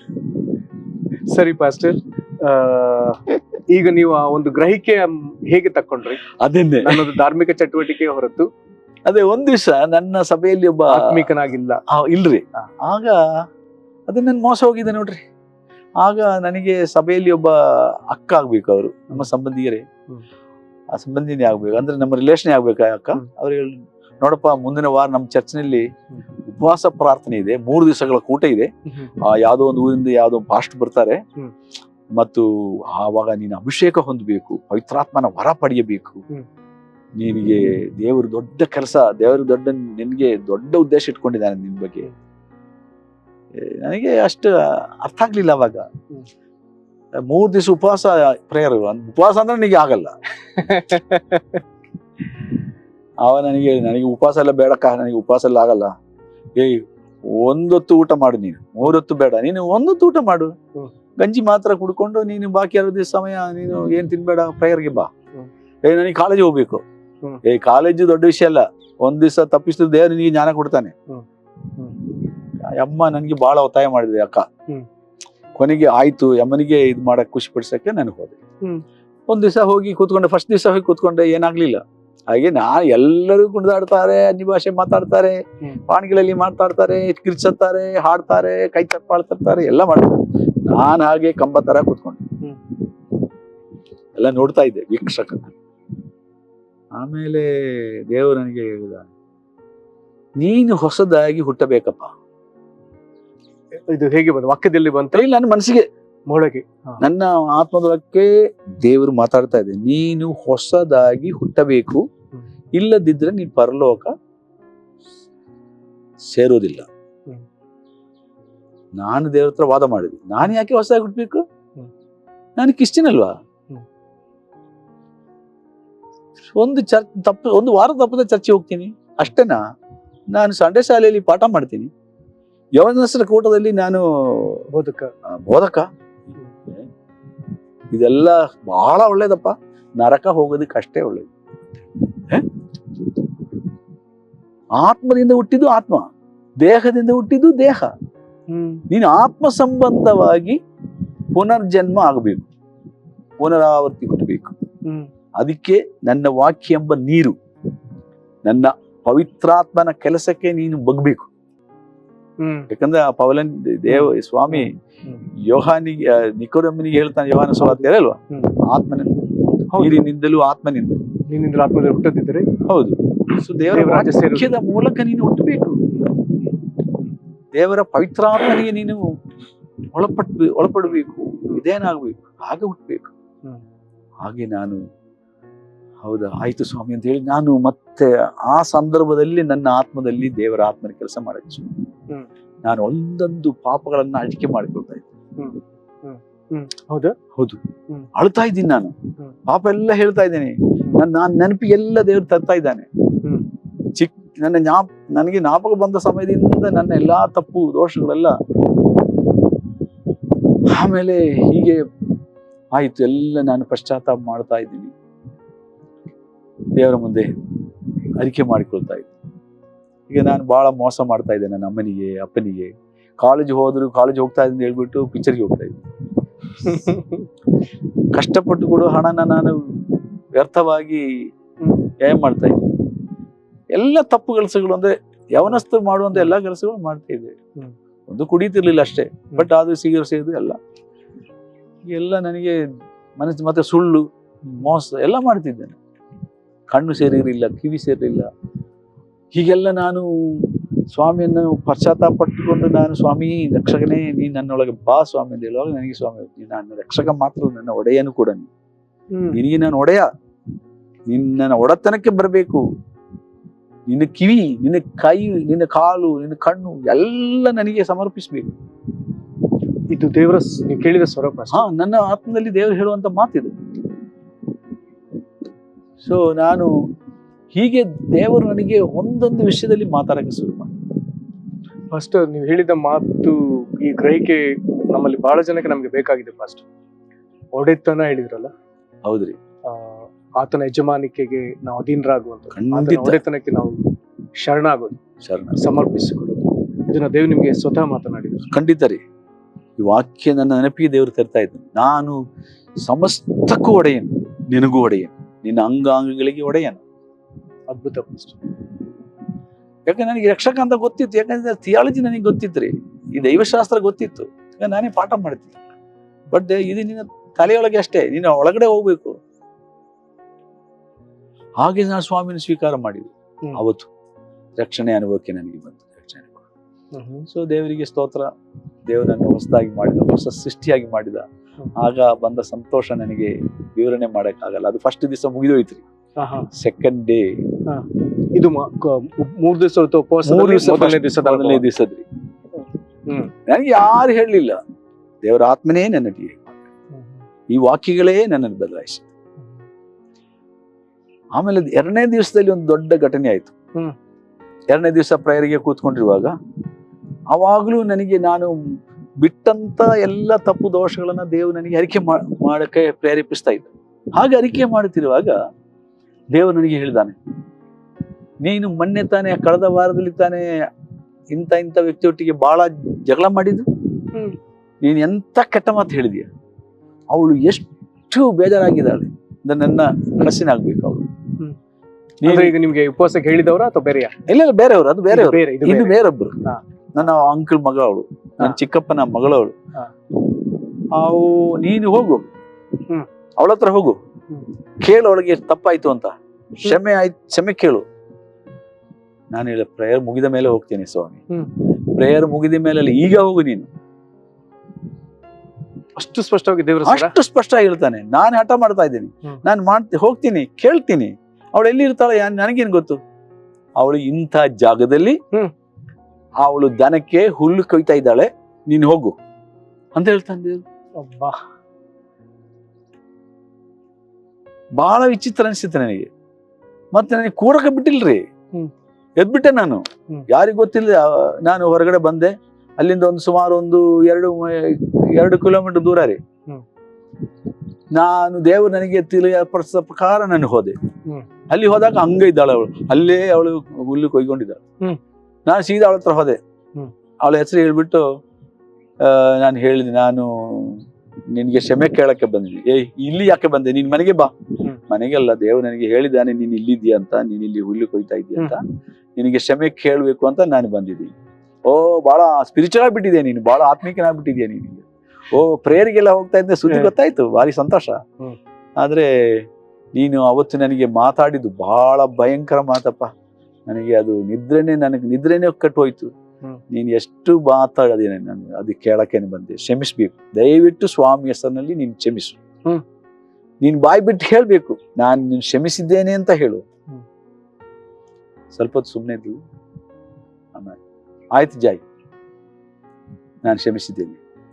ನಾನು ಯಾವತ್ತು ಇನ್ನು ಮುಂದೆ ಎಂದೂ ನಾನು ನಿನಗಿಂತ ಮಾತು ಹೇಳಲ್ಲ, ಬೇರೆಯವರಿಗೂ ನಾನು ಹೇಳಲ್ಲ, ದಯವಿಟ್ಟು ನನ್ನ ಮನ್ನಿಸ್ಬೇಕು. ಆಯ್ತು ಅಂತೇಳಿ ಕ್ಷಮೆ ಹೇಳಿದ್ಲು ಅವಳು. ಅವಳು ಕ್ಷಮೆ ಪಡ್ಕೊಂಡೆ ನಾನು. ಮತ್ತೆ ಸೀದಾ ಓಡಿದ್ದು ಪ್ರೇಯರ್ಗೆ. ಅಲ್ಲಿ ಹೋಗಿ ಕೂತ್ಕೊಂಡ್ರು ಅಷ್ಟೇ, 1-2-3 ನಿಮಿಷ ಆಗಿರ್ಬೋದ್ರಿ. ಅಲ್ಲಿ ಹೋಗಿ ಕೂತ್ಕೊಂಡೆ 2-3 ನಿಮಿಷ ಒಳಗೆ ನನ್ನನ್ನು ಯಾರೋ ಎತ್ತಿ ಬೆಂಕಿ ಒಳಗೆ ಹಾಕಿದ ಕೈ. ದಗ ದಗ ದಗ ದಗ ಬೆಂಕಿ ಉರಿತಾ ಇತ್ತು. ಬೆಂಕಿಯೊಳಗೆ ನನ್ನನ್ನು ಎತ್ತಿ ಬಿಸಾಡದಂಗೆ. ಆ ರೀತಿಯ ಒಂದು ಅನುಭವ ನನ್ನ ಮೈಗೆ ಆಗ್ತಾ ಇದೆ, ನನಗೆ ಮೈಯಲ್ಲಿ ನನಗೆ ಅನಿಸ್ತಾ ಇದೆ. ಆಮೇಲೆ ನಾನು ಎಲ್ಲಿ ಕೂತಿದೆ ಅಂತ ನನಗೆ ಗೊತ್ತಿಲ್ಲ. ನಾನು ವಾಣಿಗಳಲ್ಲಿ ಮಾತಾಡ್ತಾ ಇದ್ದೀನಿ, ದೇವರ ಸಂಗಡ ನನಗೆ ಯಾರು ತಲೆ ಮೇಲೆ ಕೈ ಇಟ್ಟಿಲ್ಲ, ಪ್ರೇಯರ್ ಮಾಡಿಲ್ಲ, ಏನಿಲ್ಲ. ವಾಣಿ ಅನುಭವ ಅದೇ ಫಸ್ಟ್ ಪವಿತ್ರಾತ್ಮನ ಅಭಿಷೇಕ ಆಯ್ತು ನನಗೆ. ಅದೇ ಬೆಂಕಿ ಅಭಿಷೇಕ ಅಂತ ಸ್ವಾಮಿ ಹೇಳ್ತಾನೆ ನೋಡಿ. ಆ ಅಭಿಷೇಕ ಅಲ್ಲಿ ಪ್ರೇಯರ್ ನಡೆಸುವಂತ ಪಾಸ್ಟರ್ ನನ್ನ ಮುಟ್ಟಲೇ ಇಲ್ರಿ. ಪ್ರವಾದಿ ಪವಿತ್ರಾತ್ಮದಲ್ಲಿ ನನಗೆ ಸ್ನಾನ ಮಾಡಿಸಿ. ಆಮೇಲೆ ಪ್ರೇಯರ್ ಎಲ್ಲ ಮುಗಿದ ಮೇಲೆ ಕೆಲವರು ಬಂದ ನನಗೆ, ಏನು ನಿನಗೆ ಏನಾಯ್ತು? 1 ಗಂಟೆ ಹೆಚ್ಚಿನ ಸಮಯ ನೀನು ವಾಣಿಗಳಲ್ಲಿಯೇ ಮಾತಾಡ್ತಾ ಇದ್ದಲ್ಲ. ಹೌದಾ ಅಂತ ಕೇಳಿ. ಸೊ ಆ ಸಂದರ್ಭದಲ್ಲಿ ನಾನೀಗ ವಾಣಿಗಳಲ್ಲಿ ಮಾತಾಡುತ್ತಿರುವಾಗ ಅಲ್ಲಿ ವಿಶೇಷ ಕೂಟ ನಡೆಸಕ್ಕೆ ಬಂದ ಅಯ್ಯರಿದ್ದಾರಲ್ಲ ಮಾಸ್ಟ್ರು, ಅವರ ಹೆಸರು ಗೊತ್ತಾ ಪಾಸ್ಟರ್? ಜೋಸಫ್ ಅಂತ ಅವರ ಹೆಸರು. ಜೋಸೆಫ್. ಅವ್ರೇನು ಹೆಚ್ಚು ವಿದ್ಯಾಭ್ಯಾಸ ಹೊಂದಿದವರಲ್ಲ, ಆಗಿನ ದಿವಸಗಳಲ್ಲಿ ಕೂಲಿ ಮಾಡ್ಕೊಂಡು ಸೇವೆ ಮಾಡೋರ್ರಿ ಪಾಸ್ಟ್ಗಳು ಕೂಡ ಅಂತ ಒಬ್ಬ ಸೇವಕರಾಗಿದ್ರು. ಆದ್ರೆ ಅವ್ರು ನಿಜವಾಗ್ಲೂ ಅಭಿಷಿಕ್ತರಾಗಿದ್ರು ಅಂತದ್ದು ಇವಾಗ ನನಗೆ ಒಪ್ಪಿಗೆ ಆಗ್ತದೆ. ಆವಾಗ ನಾನು ನಂಬ್ತಿರ್ಲಿಲ್ಲ ಯಾವ ಪಾಸ್ಟ್ಗಳನ್ನು ಪ್ರವಾದಿಗಳನ್ನ ಕಂಡ್ರೆ ಆಗ್ತಿರ್ಲಿಲ್ಲ. ಯಾಕೆ ಸುಮ್ನೆ ಹೊಟ್ಟೆಪಾಡಿಗೋಸ್ಕರ ಹೇಳ್ತಾರೆ, ಒಬ್ಬೊಬ್ಬರನ್ನ ಮೆಚ್ಚಕ್ಕೆ ಹೇಳ್ತಾರ ಅಂತ ನಾನು ಅಂದ್ಕೊಂಡೆ. ಬಟ್ ಅವತ್ತು ಅವರು ಏನ್ ಹೇಳಿದ್ರು ಗೊತ್ತಾ ನನಗೆ? ನಾನು ನಿನ್ನನ್ನು ಒಂದು ಯೋಗ್ಯವಾದ ಪಾತ್ರೆಯಾಗಿ ನನ್ನ ಕೈಗಳಲ್ಲಿ ಆರಿಸಿ ತೆಗೆದುಕೊಂಡಿದ್ದೀನಿ. ಹಿರಿ ಪಾಸ್ಟರ್ ಹೇಳಿ, ಸ್ಪೆಷಲ್ ಸ್ಪೀಕರ್ ಆಗಿ ಬಂದಿದ್ರಲ್ಲ ಪ್ರವಾದಿ ಪಾಸ್ಟರ್, ಅವ್ರು ಹೇಳಿದ ಮಾತು. ಅಂದ್ರೆ ನೀವು ಅಭಿಷೇಕದಿಂದ ಎದ್ದ ಮೇಲೆ ಅಭಿಷೇಕದ ಆ ಗಳಿಗೆಯಲ್ಲಿ ಹೇಳಿದ್ರ ಗಳಿಗೆಯಲ್ಲಿ ನಿಮಗದು ಗೊತ್ತಿಲ್ಲ? ನನಗೆ ಅವರು ಮಲಯಾಳದಲ್ಲಿ ಹೇಳಿದ್ ಗೊತ್ತು. ಈ ಹುಡುಗನನ್ನು ಅಂತ ಹೇಳಿ ದೇವರು ನನ್ನ ಒಳಗೆ ಬಂದ್ ಹೇಳ್ಬಿಟ್ಟು ದೇವರು, ನಾನು ಅವಾಗ ಚಿಕ್ಕ ಹುಡುಗ, ಒಂದು 17 ವಯಸ್ಸು ಹುಡುಗನಿ. 17 ವಯಸ್ಸು ರೀ. ಫಸ್ಟ್ ನಿಮ್ಗೆ ಅಡ್ಡ ಮಾತಾಡ್ತೇನೆ, ಕ್ಷಮಿಸಿ. 17ನೇ ಪ್ರಾಯದಲ್ಲಿ ದೇವರು ಆರಿಸಿಕೊಂಡ ಮಹಾನ್ ಸೇವಕರುಗಳು ಅನೇಕರು ಫಸ್ಟ್ ಅನೇಕರು ಕರೆಕ್ಟ್ ಚರಿತ್ರೆಯಲ್ಲಿ ಓದ್ತಾ ಬಂದ್ರೆ 13ರಿಂದ 17ರ ಈ ಗಡಿಯಲ್ಲಿ, ಈ ಭಾಗದಲ್ಲಿ ದೇವರು ಅನೇಕರನ್ನ, ಅದು ದೊಡ್ಡ ಭಾಗ್ಯ ರೀ. TLS ಬಂದಂತ ದೊಡ್ಡ ದೊಡ್ಡ ಹೆಸರಿದೆ. ಇವನ್ ಅಮೆರಿಕದ ಅಧ್ಯಕ್ಷ ರೊನಾಲ್ಡ್ ರೇಗನ್ ಅವ್ರನ್ನ 13ರಲ್ಲಿ ರಕ್ಷಣೆ ಸುವಾರ್ತೆ, 14ರಲ್ಲಿ ದೀಕ್ಷಾಸ್ಥಾನ, ಅಲ್ಲಿಂದ ಆಳವಾದ ಬಲವಾದ ಪ್ರಾರ್ಥನೆ ಜೀವಿತ, ಹೀಗೆ ಅನೇಕರನ್ನ ಹೇಳಲಿಕ್ಕಾಗುತ್ತೆ ಫಾಸ್ಟ್ ದಯವಿಟ್ಟು ಮುಂದುವರಿಸಿ. ನೀವು 17ರಲ್ಲಿ ದೇವ್ರು ಮುಟ್ಟಿದ್ರು, ಹಿರಿ ಸೇವಕರು ಹೇಳಿದ ಮಾತು ಮತ್ತೆ ನೀವು ರಿಪೀಟ್ ಮಾಡಿ ಫಾಸ್ಟ್. ಅದೇ ನಾನ್ ನಿಮ್ಮನ್ನು ನನ್ನ ಯೋಗ್ಯ ಪಾತ್ರೆಯನ್ನಾಗಿ ಆರಿಸ್ಕೊಂಡಿದ್ದೀನಿ. ಯೋಗ್ಯ ಪಾತ್ರೆ worthy vessel, honourable vessel. Honourable vessel ಅನ್ನೊಂದು ವಚನ ಇದೆ, ಪೌಲನಿಗೆ ಹೇಳ್ತಾನೆ ದೇವರು. ಅದೇ ವಚನನೇ ಇದೆ ಪಾಸ್ಟರ್. ತಿಮೋಥಿಯಲ್ಲಿ ಬರ್ತದೆ. Yes, I have chosen you as an honorable vessel ಅಂತ ಅದೇ ಪದ ನೋಡ್ರಿ ವಚನ.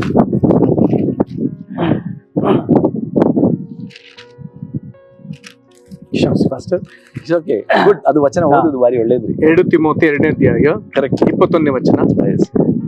ಹೀಗಿರಲಾಗಿ ಒಬ್ಬನು ಹೀನ ನಡತೆಯುಳ್ಳವರ ಸಹವಾಸವನ್ನು ಬಿಟ್ಟು ತನ್ನನ್ನು ಶುದ್ಧ ಮಾಡಿಕೊಂಡರೆ ಅವನು ಉತ್ತಮವಾದ ಬಳಿಕೆಗೆ ಯೋಗ್ಯನಾಗಿರುವನು.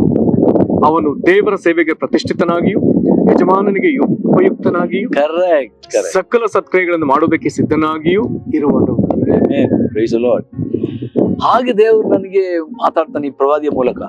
ಅಷ್ಟೇ ಅಲ್ಲ, ಆಮೇಲೆ ಇವ್ರು ಹೇಳ್ತಾರೆ, ನಾನು ನಿನ್ನನ್ನ ದೇಶ ವಿದೇಶಗಳಿಗೆ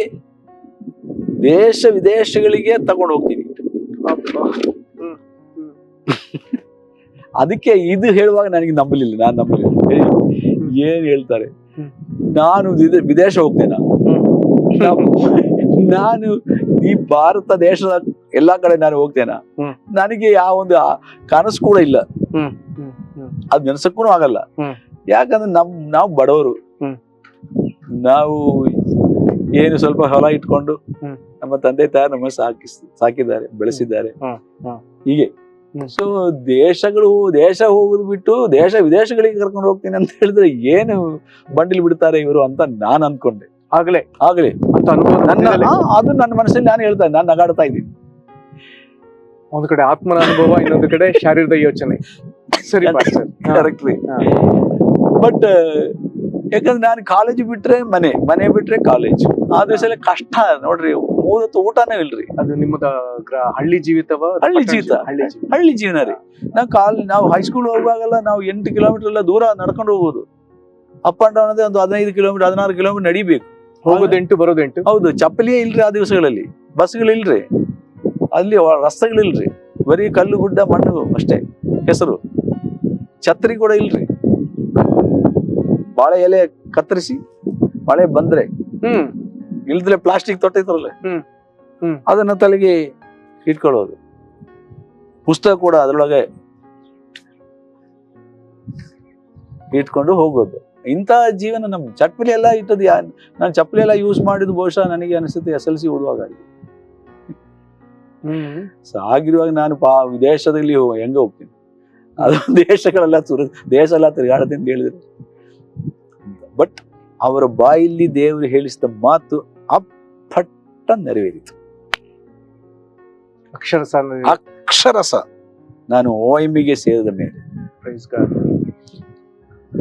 ಸೊ ಹೀಗೆ ನಾನು ಅಲ್ಲಿಂದ ಪವಿತ್ರಾತ್ಮ ಭರಿತನಾಗಿ ಈ ರೀತಿಯಾದ ಪ್ರವಾದನೆಲ್ಲ ಪಡೆದುಕೊಂಡ ನಂತರ ಆಮೇಲೆ ಅಷ್ಟರಲ್ಲಿ ಆ ಒಂದು ಕಾಲದಲ್ಲಿ, ಆ ಸಮಯದಲ್ಲಿ, ಆ ಒಂದು ವಾರದಲ್ಲಿ ನನ್ನ ಅಣ್ಣಂದಿರು ನನಗೆ ಕಾಲೇಜ್ ಹೋಗ್ಲಿಕ್ಕೆ, in further study, higher study ಹೋಗ್ಲಿಕ್ಕೆ ಎಲ್ಲ ಸಿದ್ಧ ಮಾಡ್ತಾ ಇದ್ರು. ಅಂದ್ರೆ ಇದು ಮೆಡಿಸಿನ್ ಕಲಿಬೇಕು ಅಂತ, ಹೋಮಿಯೋ ಕಾಲೇಜ್, ಹೋಮಿಯೋ ಮೆಡಿಸಿನ್ 5 ವರ್ಷ, same equivalent to MBBS, but medicine homeo ಅಷ್ಟೇ, ವ್ಯತ್ಯಾಸ ಏನಿಲ್ಲ. ಎಲ್ಲ ಸಿದ್ಧ ಮಾಡಿದ್ರು, ಅಡ್ಮಿಷನ್ ಎಲ್ಲ ಆಯ್ತು. ನಂದು ಮಾಡ್ಬೇಕಾದ ಕೆಲಸ ಎಲ್ಲ ನಮ್ಮ ಅಣ್ಣಂದ್ರೆಲ್ಲ ಮಾಡಿದ್ರು. ಅದೇ ಸಮಯದಲ್ಲಿ ನನಗೆ ಇವರು ಪ್ರವಾದಿ ಹೇಳಿದ ಮಾತು ನನ್ನ ಕಿವಿಯಲ್ಲಿ ಹಾಗೇ ಪ್ರತಿಧ್ವನಿಸ್ತಾ ಇತ್ತು. ನಿನ್ನನ್ನು ನಾನು ಘನವಾದ ಪಾತ್ರೆಯನ್ನಾಗಿ ಆರಿಸಿಕೊಂಡಿದ್ದೀನಿ, ದೇಶ ವಿದೇಶಗಳಲ್ಲಿ ನಾನು ನಿನ್ನನ್ನು ಕೊಂಡೊಯ್ತೀನಿ, ನನ್ನ ಸೇವೆಗಾಗಿ ನಿನ್ನನ್ನು ನಾನು ಆರಿಸಿಕೊಂಡಿದ್ದೀನಿ. ಈ ಪದ ನನ್ನ ಕಿವಿಯಲ್ಲಿ ಹಾಗೇ ಮೊಳಗ್ತಾ ಇತ್ತು. ಆಮೇಲೆ ಹೀಗಿರುವಾಗ ನನಗೆ ನನ್ನ ಈ ತರ ಕಾಲೇಜ್ ಅಡ್ಮಿಷನ್ ಎಲ್ಲ ಆದ್ಮೇಲೆ, ಎಲ್ಲ ರೆಡಿ ಆದ್ಮೇಲೆ, ಮುಂದಿನ ವಾರ ನಾನು ಹೋಗ್ಬೇಕು. ಒಂದು 4-5 ದಿವಸಗಳಿಗೆ ನಾನು ಹೋಗ್ಬೇಕ್ರಿ. ನೆಕ್ಸ್ಟ್ ವೀಕ್ ನಾನು ಹೋಗ್ಬೇಕು, ಕಾಲೇಜ್ ಸೇರ್ಬೇಕು. ಅಷ್ಟರಲ್ಲಿ ನಾನು ರಾತ್ರಿ ನಿದ್ರೆ ಮಾಡುವಾಗ ನನಗೆ ದೇವರು ಹೇಳಿದ್ರು, ತಟ್ಟಿ ಎಬ್ಬಿಸು ಹಾಗೆ, ಎದ್ದು ಈ ವಚನ ಓದು. ಯಾಕೋಬನ ಪತ್ರ 1ನೇ ಅಧ್ಯಾಯ 6, 7, 8 ವಚನಗಳಿರ್ಬೋದು. 6, 7, 8 ವಚನಗಳು ಓದಕ್ಕೆ ಹೇಳಿದ ದೇವರು. ನಮ್ಗೆ ಆ ದಿವಸಗಳಲ್ಲಿ ಕರೆಂಟ್ ಇಲ್ರಿ, ನಾವೆಲ್ಲ ಓದಿದೆಲ್ಲ ಬುಡ್ಡಿ ಬೆಳಕು, ಸಿಮೆಣ್ಣೆ ಬುಡ್ಡಿ. ಸೊ ರಾತ್ರಿಯಲ್ಲಿ ಎಲ್ಲರೂ ನಿದ್ರೆ ಮಾಡ್ತಿರುವಾಗ ನಮಗೆಲ್ಲ ಬೆಡ್ರೂಮ್ ಎಲ್ಲ ಇಲ್ರಿ, ಒಂದು ಹಾಲ್ ಆದ್ರೆ ಹಾಲಲ್ಲಿ ಮಲಗೋದೆಲ್ಲ ಅದು ಎಲ್ರು ನಾನು ಇದು ಮಾಡಿದ್ರೆ ಕಷ್ಟ ಆಗ್ತಲ್ಲ. ಸೊ ನಾವು ಇನ್ನೊಂದು ನಾವು ಗಂಡು ಮಕ್ಕಳೆಲ್ಲ ಬಳಿ ಮಲಗುವಂತ ಒಂದು ಕೋಣೆ ಇತ್ತು. ಅಲ್ಲೇ ನಮ್ಮ ಅಣ್ಣಂದ್ರು ನಾವೆಲ್ಲ ಮಲಗುವ ಜಾಗ, ಹೆಣ್ಮಕ್ಳು ಎಲ್ಲ ಬೇರೆ ಜಾಗದಲ್ಲಿ. ಚಿಕ್ಕ ಕುಟುಂಬ ನಮ್ದ್ರಿ, ಬರೀ 6 ಜನ ಅಷ್ಟೇ. ಗಂಡು ಮಕ್ಕಳು 6 ಜನ, ಹೆಣ್ಮಕ್ಳು 3 ಜನ, ಅಪ್ಪ ಅಮ್ಮ. ನಾನು ನಿಧಾನ, ಯಾರು ಗೊತ್ತಿಲ್ಲದೆ ದೀಪ ಹಚ್ಚಿ ಬೈಬಲ್ ತೆಗೆದೆ. ಆ ವಾಕ್ಯ ನನಗೆ ಗೊತ್ತಿಲ್ರಿ, ಆದ್ರೆ ನಾನು ಬೈಬಲ್ ತೆಗೆದ ಸಣ್ಣ ಬೆಳಕಿನಲ್ಲಿ ಓದಿದೆ. ಏನಂತ ಗೊತ್ತಾ ಬರ್ತಿರೋದು? ಯಾಕೋಬ 1ನೇ ಅಧ್ಯಾಯ 7ರಿಂದ 6ನೇ ವಚನದಿಂದ ನೋಡ್ರಿ. ಸ್ವಲ್ಪವೂ ಸಂದೇಹ ಪಡದೆ ನಂಬಿಕೆ ಇಟ್ಟು ಕೇಳಿಕೊಳ್ಳಬೇಕು. ಸಂದೇಹ ಪಡುವವನು ಗಾಳಿಯಿಂದ ಬಡಿಯಲ್ಪಟ್ಟ ಸಮುದ್ರದ ತೆರೆಯಂತೆ ಅಲಿಯುತ್ತಿರುವನು. ಆ ಮನುಷ್ಯನು ತಾನು ಕರ್ತನಿಂದ ಏನಾದ್ರೂ ಹೊಂದುವೆನೆಂದು ಭಾವಿಸದೇ ಇರಲಿ. ಅವನು 2 ಮನಸ್ಸುಳ್ಳವನು, ತನ್ನ ನಡತೆಲೆಲ್ಲ ಚಂಚಲನು ಆಗಿದ್ದ. ನನ್ನ 100% ನನ್ನ ಸಾಕ್ಷಿ ಅದು. ಹೇಗೆ ಪಾಸ್ಟರ್? ಅಂದ್ರೆ ನಾನು ಆ ಸ್ಥಿತಿಯಲ್ಲಿ ಇದ್ದೆ, 2 ಮನಸ್ಸು, ಚಂಚಲನು. ಯಾಕೆ ನನಗೆ ಸೇವೆ ಮಾಡ್ಬೇಕು ಅಂತ ದೇವ್ರು ನನಗೆ ಹೇಳ್ತಾ ಇದ್ದ ಒಂದು ಕಡೆಯಲ್ಲಿ. ಇನ್ನೊಂದು ಕಡೆಯಲ್ಲಿ ನನ್ನ ಮನೆಯಲ್ಲಿ ನನಗೆ ಒತ್ತಾಯ ಮಾಡ್ತಾ ಇದ್ರು ನಾನು ಮೆಡಿಸಿನ್ ಓದ್ಬೇಕು. ನನಗೆ ನಿಜವಾಗ್ಲೂ ಹೇಳ್ಬೇಕಾದ್ರೆ ಮೆಡಿಸಿನ್ ಓದ್ಬೇಕು ಅಂತ ನಂದು ಆಸೆ. ಸೇವೆ ಮಾಡೋದಕ್ಕೆ ಒಂದು ಎಳ್ಳಷ್ಟು ಆಸೆ ಇರ್ಲಿಲ್ಲ. 50 ವರ್ಷಗಳ ಹಿಂದೆ ನಾನು 50 ವರ್ಷ ಹಿಂದಿನ ವಿಷಯ ನಾನು ಹೇಳ್ತಾ ಇದ್ದೆ. ಆಗಿನ ಕಾಲದಲ್ಲಿ ಪಾಸ್ಟ್ಗಳು ಪಡುವ ಪ್ರಯಾಸ ನಾನು ನೋಡಿದ್ದೀನಿ. ಕಷ್ಟ, ಊಟ, ಉಪವಾಸ, ಎಲ್ಲ ಕಡೆ ನಡ್ಕೊಂಡೇ ಹೋಗ್ಬೇಕು. ಮಕ್ಕಳು ಅವ್ರನ್ನ ಎತ್ಕೊಂಡು, ಕೆಲವರು ತಲೆ ಮೇಲೆ ಮಕ್ಕಳನ್ನ ಕೂಡಿಸ್ಕೊಂಡು ಹೋಗೋದು 10 ಮೈಲಿ 8 ಮೈಲಿ ಎಲ್ಲ ಒಂದೊಂದು ಕಡೆಗೆಲ್ಲ ಹೋಗುವಾಗ. ಸೇವಕರ ಬಗ್ಗೆ ನಾನು ಹೇಳ್ತಾ ಇರೋದು. ಆ ದಿವಸಗಳಲ್ಲಿ ಹಣ ಇಲ್ಲ, ಯಾರು ಕೊಡಲ್ಲ ರೀ. ಯಾರು ಹಣ ಕೊಡಲ್ಲ. ಮನೆಯಲ್ಲಿ ಕೋಳಿ ಸಾಕೋದಾದ್ರೆ ಆರಾಧನೆಗೆ ಬರುವಾಗ ಒಂದು ಕೋಳಿ ಮರಿನ ತಗೊಂಡೋಗಿ ಚರ್ಚಿಗೆ ಹಾಕ್ತಾರೆ, ಇಡ್ತಾರೆ. ರಾತ್ರಿ ಪ್ರತಿ ಸಲ ಅಡಿಗೆ ಮಾಡುವಾಗ ನನ್ನ ತಾಯಿ ಕೂಡ ಮಾಡ್ತಾ ಇದ್ರು. ಒಂದೊಂದು ಇಡೀ ಅಕ್ಕಿ ತೆಗೆದು ಒಂದು ಡಬ್ಬದಲ್ಲಿ ಇಡೋದು. ಪ್ರತಿ ಭಾನುವಾರ ಅಕ್ಕಿ ಎಲ್ಲ ತಗೊಂಡೋಗಿ ಪಾಸ್ಟರ್ ಅಲ್ಲಿ ಕಾಣಿಕೆಯಾಗಿ ಕೊಡೋದು. ಅದೇ ಪಾಸ್ಟಿಗೆ ಊಟ. ಕಾಣಿಕೆ ಅಂದ್ರೆ ವಸ್ತು ರೂಪದ ಕಾಣಿಕೆ. ವಸ್ತು ರೂಪದ ಕಾಣಿಕೆ. ಹಣ ಇಲ್ಲ ಯಾರಿಗೂ, ಎಲ್ಲ ಕೂಲಿ ಕೆಲಸ ಮಾಡುವರು. ಹಾಗೆಲ್ಲ ಹಣಕ್ಕೆಲ್ಲ ಇದಲ್ವಾ, ದುಬಾರಿ ಅಲ್ಲ. ಸೊ ಹಣ ಇರೋರು ಯಾರು? ಒಂದು ಹಲಸಿನಕಾಯಿ ತಂದಿಡೋದು, 2-3 ತೆಂಗಿನಕಾಯಿ ತಂದಿಡೋದು, ಆಕಳಿರೋರು ಒಂದು ಅರ್ಧ ಲೀಟ್ರು ಅಥವಾ 1 ಲೀಟ್ರ್ ಹಾಲು. ಹ. ಈಗೆಲ್ಲ ಅದು ಎಲ್ಲ ವಾರ ಇರಲ್ಲ. ಯಾವಾಗ ಈ ತರ ಕಷ್ಟಪಡುವ ಕೆಲಸ ಯಾಕೆ ಮಾಡ್ಬೇಕು? ಅದಕ್ಕೆ ಸೇವಕನಾಗೋದಂದ್ರೆ ನನಗೆ ಬೇಡ ಅಂತ ನನ್ನ ಮನಸ್ಸಲ್ಲಿ ಆಗ್ಲಿ ತೀರ್ಮಾನ ಮಾಡಿ. ಬಟ್ ದೇವರು ಹೇಳಿದ ಮಾತಿದೆಯಲ್ಲ, ಅದು ಕಿವಿಯಲ್ಲಿ ಹಂಗೇ ಮುಳುಗುತ್ತಾ ಇದೆ. ಸೊ ನನ್ ಮತ್ತೆ ತಲೆಯೊಳಗೆ ಹೆಂಗೆ ನಾನು ಡಾಕ್ಟರ್ ಆಗ್ಬೇಕು, ನಾನು ಮೆಡಿಸಿನ್ ಓದಿ ಡಾಕ್ಟರ್ ಆಗಿ ಕೈ ತುಂಬಾ ಮಾಡ್ಬೇಕು. ಆದ್ರೆ ಈ ವಾಕ್ಯ ಹೇಳುವಾಗ ನೀನು ಏನು ಹೊಂದಿಕೊಳ್ಳಕ್ ಆಗಲ್ಲ ಅಂತ ಹೇಳ್ತಾರೆ. ನಿನ್ ಮನಸ್ಸು 2,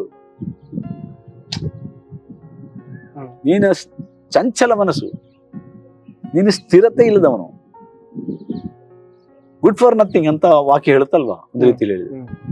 ಇದು ಪರಿಶೋಧನೆ, ಶೋಧನೆ, ನಂಬಿಕೆಯ ಒಂದು ಶೋಧನೆ ನಮಗೆ. ಇದು ಮನಸ್ಸೊಳಗೆ ಇರುವಾಗ ಈ ದೇವರು ಹೇಳಿದ 37ನೇ ಕೀರ್ತನೆ ಓದೋ ಅಂದ್ರೆ 37 ಕೀರ್ತನೆ 37 ತೆರೆಯೋ ಓದು ಅಂತ ಹೇಳ್ತಾನೆ. ನನಗೆ ವಾಕ್ಯ ಎಲ್ಲ ಗೊತ್ತಿಲ್ಲ. ಆಮೇಲೆ ಹೇಳ್ತಾನೆ ದೇವರು ಆ ಫಸ್ಟ್ ಭಾಗ ಮಾತ್ರ ಓದು. ಫಸ್ಟ್ ಭಾಗ ಯಾವ್ದು ಪಾಶ? ಎಷ್ಟು ವಚನ? 37ನೇ ಕೀರ್ತನೆ 1ನೇ ಭಾಗ. ಕೆಟ್ಟ ನಡತೆಯುಳ್ಳವರನ್ನು ನೋಡಿ ಉರಿಗೊಳ್ಳಬೇಡ, ದುರಾಚಾರಿಗಳಿಗೋಸ್ಕರ ಹೊಟ್ಟೆ ಕಿಚ್ಚು ಪಡಬೇಡ. 3ನೇ ವಚನ 37. 3ನೇ ವಚನ, ಯೆಹೋವನಲ್ಲಿ ಭರವಸವಿಟ್ಟು ಯೆಹೋವನಲ್ಲಿ ಭರವಸವಿಟ್ಟು ಒಳ್ಳೇದನ್ನು ಮಾಡು, ಒಳ್ಳೇದು ಮಾಡು. ಇದೇ ಫಸ್ಟ್. ನನಗೆ ದೇವರು ಹೇಳ್ತಾನೆ, ನೀನು ನನ್ನಲ್ಲಿ ಭರವಸೆ ಇಡು, ನಿನ್ನ ಕೈಯಲ್ಲಿ ಆದಷ್ಟು ಒಳ್ಳೇದು ಮಾಡು. ಆಮೇಲೆ 4ನೇ ವಚನ ಫಸ್ಟ್ ಪಾರ್ಟ್ ನೋಡ್ರಿ. ಓಕೆ, ಆಗ ಯೆಹೋವನಲ್ಲಿ ಸಂತೋಷಿಸುವಿ. ನೀನು ಯೆಹೋವನಲ್ಲಿ ಸಂತೋಷಿಸು, ನಿನ್ನ ಸಂತೋಷಕ್ಕೆ ನಾನೇ ಕಾರಣ, ನನ್ನಲ್ಲಿ ಸಂತೋಷಿಸು. ಕರೆಕ್ಟ್. ಡಿಲೈಟ್, ಇಂಗ್ಲಿಷ್ ನಲ್ಲಿ delight in the Lord, also in the Lord ಹಂಗಿದೆ ನೋಡ್ರಿ. ಯೆಹೋವನಲ್ಲಿಯೇ ನೀನು ಸಂತೋಷಿಸು. ಆಮೇಲೆ 5ನೇ ವಾಕ್ಯದಲ್ಲಿ ಏನ್ ಹೇಳಿ ತಗೊಂಡ್ರಿ, ನಿನ್ನ ಭೂಯಾತ್ರೆಯ ಚಿಂತೆಯನ್ನು ಯೆಹೋವನಿಗೆ ವಹಿಸಿಬಿಟ್ಟು ಭರವಸೆದಿಂದಿರು. ನಿನ್ನ ಭೂಯಾತ್ರೆ ಚಿಂತೆ ಬಗ್ಗೆ ನೀನ್ ತಲೆ ಕೆಡ್ಸ್ಕೋಬೇಡ, ಭರವಸೆಯಿಂದ ಇಡು ನನ್ನಲ್ಲಿ ಅಷ್ಟೇ. 7ನೇ ವಾಕ್ಯದ 1ನೇ ಭಾಗ ನೋಡ್ರಿ. ಯೆಹೋವನ ಸನ್ನಿಧಿಯಲ್ಲಿ ಶಾಂತನಾಗಿ ಆತನಿಗೋಸ್ಕರ ಕಾದಿರು. ನೀನ್ ಯಾಕೆ ಬೇಜಾರು ಮಾಡ್ತೀಯ, ಗಲಿಬಿಲಿಗೊಳ್ತೀಯ? ಶಾಂತವಾಗಿರು, ನನ್ನಲ್ಲಿ ಶಾಂತವಾಗಿರು. ಆಮೇಲೆ ನಾನು ಎಲ್ಲ ಸರಾಗ ಮಾಡ್ತೀನಪ್ಪ. ಇದು ನನಗೆ, ಈ ವಾಕ್ಯ ನನಗೆ ನಿಜವಾಗ್ಲೂ ನನಗೊಳಗೆ ಏನ್ ಫೋರ್ಸ್ ಆಗಿ ಬಂತು. ನನ್ನ ಭಯ, ಭೀತಿ, ಚಿಂತೆ ಎಲ್ಲ ಒಂದು ತುಫಾನ್ ಒಳಗೆ ಹಾರಿ ಹೋದಂಗಾಯ್ತು ಈ ವಾಕ್ಯದಲ್ಲಿ. ಆ ರಾತ್ರಿ ನಾನು ಹೇಳಿದೆ, ಸ್ವಾಮಿ ನೀನು ಹೇಳಿದೆಲ್ಲ, ನೀನು ಹೇಳಿದಂಗೆ ಮಾಡ್ತೀನಿ, ನಾನು ಕಾಳಜಿ ಬಿಡ್ತೀನಿ, ನೀನು ಕೆಲಸ ಮಾಡ್ತೀನಿ. ನೀನು ಹೇಳಿದಿಲ್ಲ 1 ವರ್ಷ ಹಿಂದೆ, ಸ್ವಲ್ಪ ದಿವಸಗಳ ಹಿಂದೆ, ಸುಮಾರು 1 ವರ್ಷ ಹಿಂದೆ ನೀನು ಹೇಳಿದೆಲ್ಲ, ನಾನು ಹಂಗೆ ಮಾಡ್ತೀನಿ, ಸೇವೆಗೆ ಹೋಗ್ತೀನಿ. ನೀನು ನೋಡ್ತೀನಿ ಹೇಳಿದೆಲ್ಲ, ನೋಡ್ಕೋಬೇಕು. ನಿನ್ನಲ್ಲಿಯೇ ನನ್ನ ಸಂತೋಷ, ನಿನ್ನೆಲ್ಲಿಯೇ ನನ್ನ ಭರವಸೆ. ಓಕೆ, ನಿನ್ ಮೇಲೆ ನಾನು ನಿಜವಾಗ್ಲೂ ನಾನು ಪೂರ್ತಿ ಭರವಸೆ ಇಡ್ತೀನಿ ಅಂತ ಹೇಳಿ ಮಾರನೇ ದಿವಸ ಎದ್ದು ನಾನು ಅಮ್ಮನ ಹತ್ರ ಹೇಳಿದೆ, ಈ ತರ ನಾನು ಕಾಳಜಿ ಹೋಗಲ್ವಾ? ಯಾಕೆ ದಿಢೀರ್ ಏನು ತೀರ್ಮಾನ ಚೇಂಜ್ ಮಾಡಿದೆ? ಅದು ಸ್ವಾಮಿ ನನಗೆ ಹೇಳಿದ್ರು. ಅದೇನು ಸ್ವಾಮಿ ಮೇಲಿಂದ ಬಿದ್ದು ನೀನು ಹೇಳಿದೆ? ಹೌದು, ನನಗೆ ಹೇಳಿದಂಗೆ, ನನಗೆ ನನ್ನ ಆತ್ಮದಲ್ಲಿ ದೇವ್ರು ಮಾತಾಡಿದಂಗೆ ಆಯ್ತು. ಏನ್ ಮಾತಾಡಿದ? ಹಿಂಗೆಲ್ಲ ಆಯ್ತು, ಈ ವಾಕ್ಯದ ಮೂಲಕೆಲ್ಲ ಮಾಡಿ. ನಾನು ಎಷ್ಟು ಕಷ್ಟಪಟ್ಟು ನಿನಗೋಸ್ಕರ ಇದೆಲ್ಲ ಮಾಡಿದೆ, ನಿಮ್ಮ ಅಣ್ಣಂದ್ರೆಲ್ಲ ಎಷ್ಟು ಕಷ್ಟಪಟ್ಟು ಈಗ ಕಾಲೇಜ್ ಎಲ್ಲ ಅಡ್ಮಿಷನ್ ಆಯ್ತು, ನೀನು ಹೋಗ್ಬೇಕು. ಕಾಲೇಜ್ ಫೀಸ್ ಕಟ್ಟಿದ್ರ ಫಾಸ್ಟ್? ಕಾಲೇಜ್ ಅಡ್ಮಿಷನ್ ಎಲ್ಲ ರೆಡಿ ಆಯ್ತು, ಎಲ್ಲ ಸಿದ್ಧತೆ ಮಾಡ್ಬೇಕು. ನಾನು ಕ್ಲಾಸಿಗೆ ಅಟೆಂಡ್ ಆಗ್ಬೇಕು ಅಷ್ಟೇ. ಸೊ ನನಗೆ ಅದೆಲ್ಲ ಹೇಳ್ಬೇಡ, ನಿಮ್ಮ ಅಣ್ಣಂದ್ರ ಹತ್ರ ಹೇಳು, ನಿನ್ನ ಅಣ್ಣಂದ್ರ ಹತ್ರ ಹೇಳು. ನಾನು ಹೇಳಲ್ಲ, ನಾನು ಹೇಳಲ್ಲ, ನನಗೆ ಧೈರ್ಯ ಇಲ್ಲ. ನೀನ್ ಪ್ಲೀಸ್ ನೀನ್ ಹೇಳು. ಇಲ್ಲ, ಮತ್ತೆ ನೀನೇನು ಮಾಡ್ತೀಯ? ನಾನು ದೇವರ ಸೇವೆಗೆ ಹೋಗ್ತೀನಿ. ಸೇವೆ ಮಾಡು. ನೀನು ಡಾಕ್ಟರ್ ಆದ್ರೆ ಎಷ್ಟು ಜನರಿಗೆ ಸೇವೆ ಮಾಡೋಕ್ಕಾಗತ್ತೆ? 100 ಜನ ನಿನ್ನ ಮುಂದೆ ಲೈನ್ ಆಗಿ ನಿಲ್ತಾರೆ, ಅವರಿಗೆಲ್ಲ ಸೇವೆ ಮಾಡೋಕ್ಕಾಗಲ್ವಾ? ನೀನು ಅವರಿಗೆ ಮಾತ್ರೆ ಕೊಡೋ ಜೊತೆಲಿ ಒಂದು ಕರಪತ್ರ ಕೊಡು, ಒಂದು ಡಾಕ್ಟರ್ ಕೊಡು. ನಾನು ಅದಕ್ಕಾಗಿ ದೇವರು ಕರೆದಿಲ್ಲ ನನಗೆ. ಅವತ್ತು ಉಪವಾಸ ಪ್ರಾರ್ಥನೆಯಲ್ಲಿ ನನ್ನ ಬಗ್ಗೆ ಹೇಳಿದ್ದು ಕೇಳಿಸ್ಕೊಂಡಿದೆಯಲ್ಲ ನಿಮಗೆ. ನೀವು ಕೇಳಿಸ್ಕೊಂಡು ಅಮ್ಮ ಕೇಳಿಸ್ಕೊಂಡಿದ್ದೆ. ಅಮ್ಮ ಕಳ್ಸಿ ಅಮ್ಮ ಎಲ್ಲ ಇದ್ರು. ಅದು ನಿಜಪ್ಪ. ಆದ್ರೆ ಎಷ್ಟು ಕಷ್ಟಪ್ಪ ಈ ಸೇವಕರಿಗೆ. ಅದೆಲ್ಲ ಬೇಡಪ್ಪ. ನೀನ್ ನಾಳೆ ನಿಮ್ಮ ಅಣ್ಣಂದ್ರೆಲ್ಲ ದೊಡ್ಡ ದೊಡ್ಡ ಹುದ್ದೆಗೆ ಸೇರಿ ಕೆಲಸ ಮಾಡಿ ಒಳ್ಳೆ ಸಂಬಳ ತಗೊಳ್ಳೋ, ನೀ ಅವರ ಮನೆಗೆ ಹೋಗಿ ಒಂದು 5 ರೂಪಾಯಿ ಕೊಡೋಣ ಅಂತ ಹೇಳೋದು ನನಗೆ ನೋಡಕ್ ಆಗಲ್ಲಪ್ಪ. ನನಗೆ ಸಹಿಸ್ಕೊಳ್ಳೋಕ್ಕಾಗಲ್ಲ. ದಯವಿಟ್ಟು ನೀನು ಕಾಲೇಜ್ ಹೋಗಿ ಕೈ ಮುದ್ದೆ ಹೇಳ್ತೀನಿ, ನೀನು ಓದಿ ಬಿಗಿಸ್ಬಿಟ್ಟು ನೀನು ಈ ಸೇವೆ ಮಾಡು. ನಾನು ಹೇಳಿ ದೇವರು ನನಗೆ ಹೀಗೆ ಹೇಳಿದ್ದಾನೆ, ನಾನು ಹಾಗೆ ಮಾಡ್ತೀನಿ. ಬಿಟ್ಬಿಟ್ರಮ್ಮ. ಸಾಯಂಕಾಲ ನಮಗೆ ಪ್ರೇಯರ್ ಇರ್ತದಲ್ಲ, ಫ್ಯಾಮಿಲಿ ಕುಟುಂಬ ಪ್ರಾರ್ಥನೆ ಇರ್ತದೆ ನೋಡ್ರಿ. ಆವಾಗ ಪ್ರೇಯರ್ ಎಲ್ಲ ಮುಗಿದ ಮೇಲೆ ಈ ವಿಷಯನ ತೆಗೆದಿಟ್ರು. ನೋಡು ಅವನು ಹೇಳ್ತಾನೆ ಕಾಲೇಜ್ ಹೋಗಲ್ಲ. ಎಲ್ಲ ವಿಷಯ ಅಮ್ಮಮ್ಮ ಹೇಳ್ಬಿಟ್ರು. ಅವರೆಲ್ಲರೂ ಸಿಟ್ಟಿದ್ರು. ಏನು ನೀನು ನಮ್ಮ ಮೇಲೆ ನೀನೇನು ಇದು ಮಾಡ್ತೀಯ? ನಾವು ಹೇಳ್ದಂಗೆ ನೀನ್ ಇರ್ಬೇಕು. ನೀನ್ ಹೇಳ್ದಂಗೆಲ್ಲ ನಾವಿರ್ಬೇಕು ಇಲ್ಲಿ. ನಾವು ಹೇಳ್ದಂಗೆ ನೀನ್ ಇಲ್ಲಿ ಇರ್ಬೇಕು. ಕಾಲೇಜಿಗೆ ನೆಕ್ಸ್ಟ್ ವೀಕ್ ಹೋಗಕ್ಕೆ ಎಲ್ಲ ರೆಡಿ ಆಗಿದೆಯೇ, ನೀನು ಹೋಗ್ತಾ ಇರ್ಬೇಕು ಅಷ್ಟೇ. ಇಲ್ಲ ಮನೆಯಲ್ಲಿ ನೀನ್ ಇರಂಗಿಲ್ಲ, ನಿನ್ ಮನೆಯೊಳಗೆ ಇರಂಗಿಲ್ಲ ನೀನು. ಯಾರ ಮಾತು? ಅಪ್ಪ ಮಾತು, ಅಣ್ಣ ಮಾತು? ಅಣ್ಣಂದ್ರು. ಅರೆ ನಾನು ಮನೆ ಬಿಟ್ಟು ಎಲ್ಲಿ ಹೋಗ್ಲಿ? ಯಾರ ಮನೆಗೆ ಹೋಗ್ಲಿ? ಎಲ್ಲಿ ಹೋಗ್ಲಿ? ನೀನು 1 ವಾರದೊಳಗೆ ತೀರ್ಮಾನ ಮಾಡ್ಕೊ. ಮನೆಯಲ್ಲಿ ಇರ್ಬೇಕಾದ್ರೆ ನಾವು ಹೇಳ್ದಂಗೆ ಇರ್ಬೇಕು. ಇಲ್ಲ ನೀನು ಮನೆ ಬಿಟ್ಟು ಹೊರಟು ಹೋಗು. ಮತ್ತೆ ನಾವು ನಿನ್ನ ಮುಖ ಇಲ್ಲಿ ನಮ್ಗೆ ಬೇಡ, ನಾವು ನೋಡ್ಬೇಡ ಅಂತ ಹೇಳಿದ್ವಿ. ನಾನು ಪ್ರೇಯರ್ ಮಾಡ್ತಾ ಇದ್ದೆ. ಬಹಳ ದುಃಖ ಆಯ್ತು, ಬಹಳ ಬೇಜಾರಾಯ್ತು. ಮತ್ತೆ ನನಗೆ ಈ ಪ್ರೇಯರ್ ಕೂಟಕ್ಕೆ ಕರ್ಕೊಂಡು ಹೋದ ಅಕ್ಕನ ಹತ್ರ ಹೋದೆ ನಾನು. ನೋಡಕ್ಕ, ಹಿಂಗೆಲ್ಲ ಮನೆಯಲ್ಲಿ ತುಂಬಾ ಸಮಸ್ಯೆ ಆಗಿದೆ, ದೇವರು ನನ್ನ ಹತ್ರ ಹಿಂಗೆಲ್ಲ ಮಾತಾಡಿದ್ದಾನೆ. ಓಹೋ ಸರಿ, ನೀನ್ ಬೈಬಲ್ ಸ್ಕೂಲ್ ಹೋಗ್ತೀರಾ ಅಂತ ನಾನು ಕೇಳಿದೆ. ನೀನ್ ಬೈಬಲ್ ಕಲಿತೀಯಾ? ಬೈಬಲ್ ಕಲಿತೀಯಾ? ನಮ್ ಚರ್ಚಲ್ಲಿ ಎಲ್ಲ ಬೈಬಲ್ ಹೇಳ್ತಾರಲ್ಲ, ಮತ್ತೆ ಇನ್ನೇನು? ಅಲ್ಲ, ಬೈಬಲ್ ಕಾಲೇಜು ಬೈಬಲ್ ಸ್ಕೂಲ್ ಎಲ್ಲ ಇರ್ತದೆ ನೋಡು. ಅಲ್ಲಿ 2 ವರ್ಷ 3 ವರ್ಷ ಎಲ್ಲ ಕಲಿಸಿ ಆಮೇಲೆ ಅವ್ರಿಗೆ ಸೇವಕರನ್ನ ಸಿದ್ಧ ಮಾಡ್ತಾರೆ. ನೀನು ವಾಕ್ಯ ಎಲ್ಲ ಕಲಿತ್ಬಿಟ್ಟು ನೀನು ಸೇವಕನಾಗ್ಬೇಕು. ನಿನಗೆ ಸೇವಕನಾಗ್ಬೇಕು ಅಂತ ದೇವ್ರು ಹೇಳಿಲ್ವಾ ಅಂತ ಹೇಳಿ. ಕರೆಕ್ಟ್. ಆದ್ರೆ ಇಲ್ಲಿ ಮನೇಲಿ ಈಗ ಬಹಳ ತೊಂದ್ರೆ. ನನಗೆ ಎಲ್ಲ ಇದು ವಿಷಯ ಎಲ್ಲ ಗೊತ್ತಿಲ್ಲ. ನೀನ್ ಸುಮ್ಮನೆ ಇರೋ, ನಾನು ಅಡ್ರೆಸ್ ಕೊಡ್ತೀನಿ. ಅವ್ರು ಯಾವ್ದೋ ಒಂದು ಮಾಸಿಕೆ ಒಂದು ಅಡ್ರೆಸ್ ತಗೊಂಡ್ ಕೊಟ್ರು ನನಗೆ. ಆ ದಿವಸದಲ್ಲಿ ಅಂತ ಹೇಳಿದ್ದು ಮಂತ್ಲಿ ಮ್ಯಾಗಝಿನ್. Monthly magazine. ಅದ್ರಲ್ಲಿ ಒಂದು ಅಡ್ರೆಸ್ ಇತ್ತು, ಒಂದು ಬೈಬಲ್ ಸ್ಕೂಲ್. ಅದ್ರಲ್ಲಿ ಆ ಅಡ್ರೆಸ್ ನೋಡಿ, ಈ ಅಡ್ರೆಸ್ ನೀನ್ ಬರಿಯಪ್ಪ ಅಂತ ಹೇಳಿ.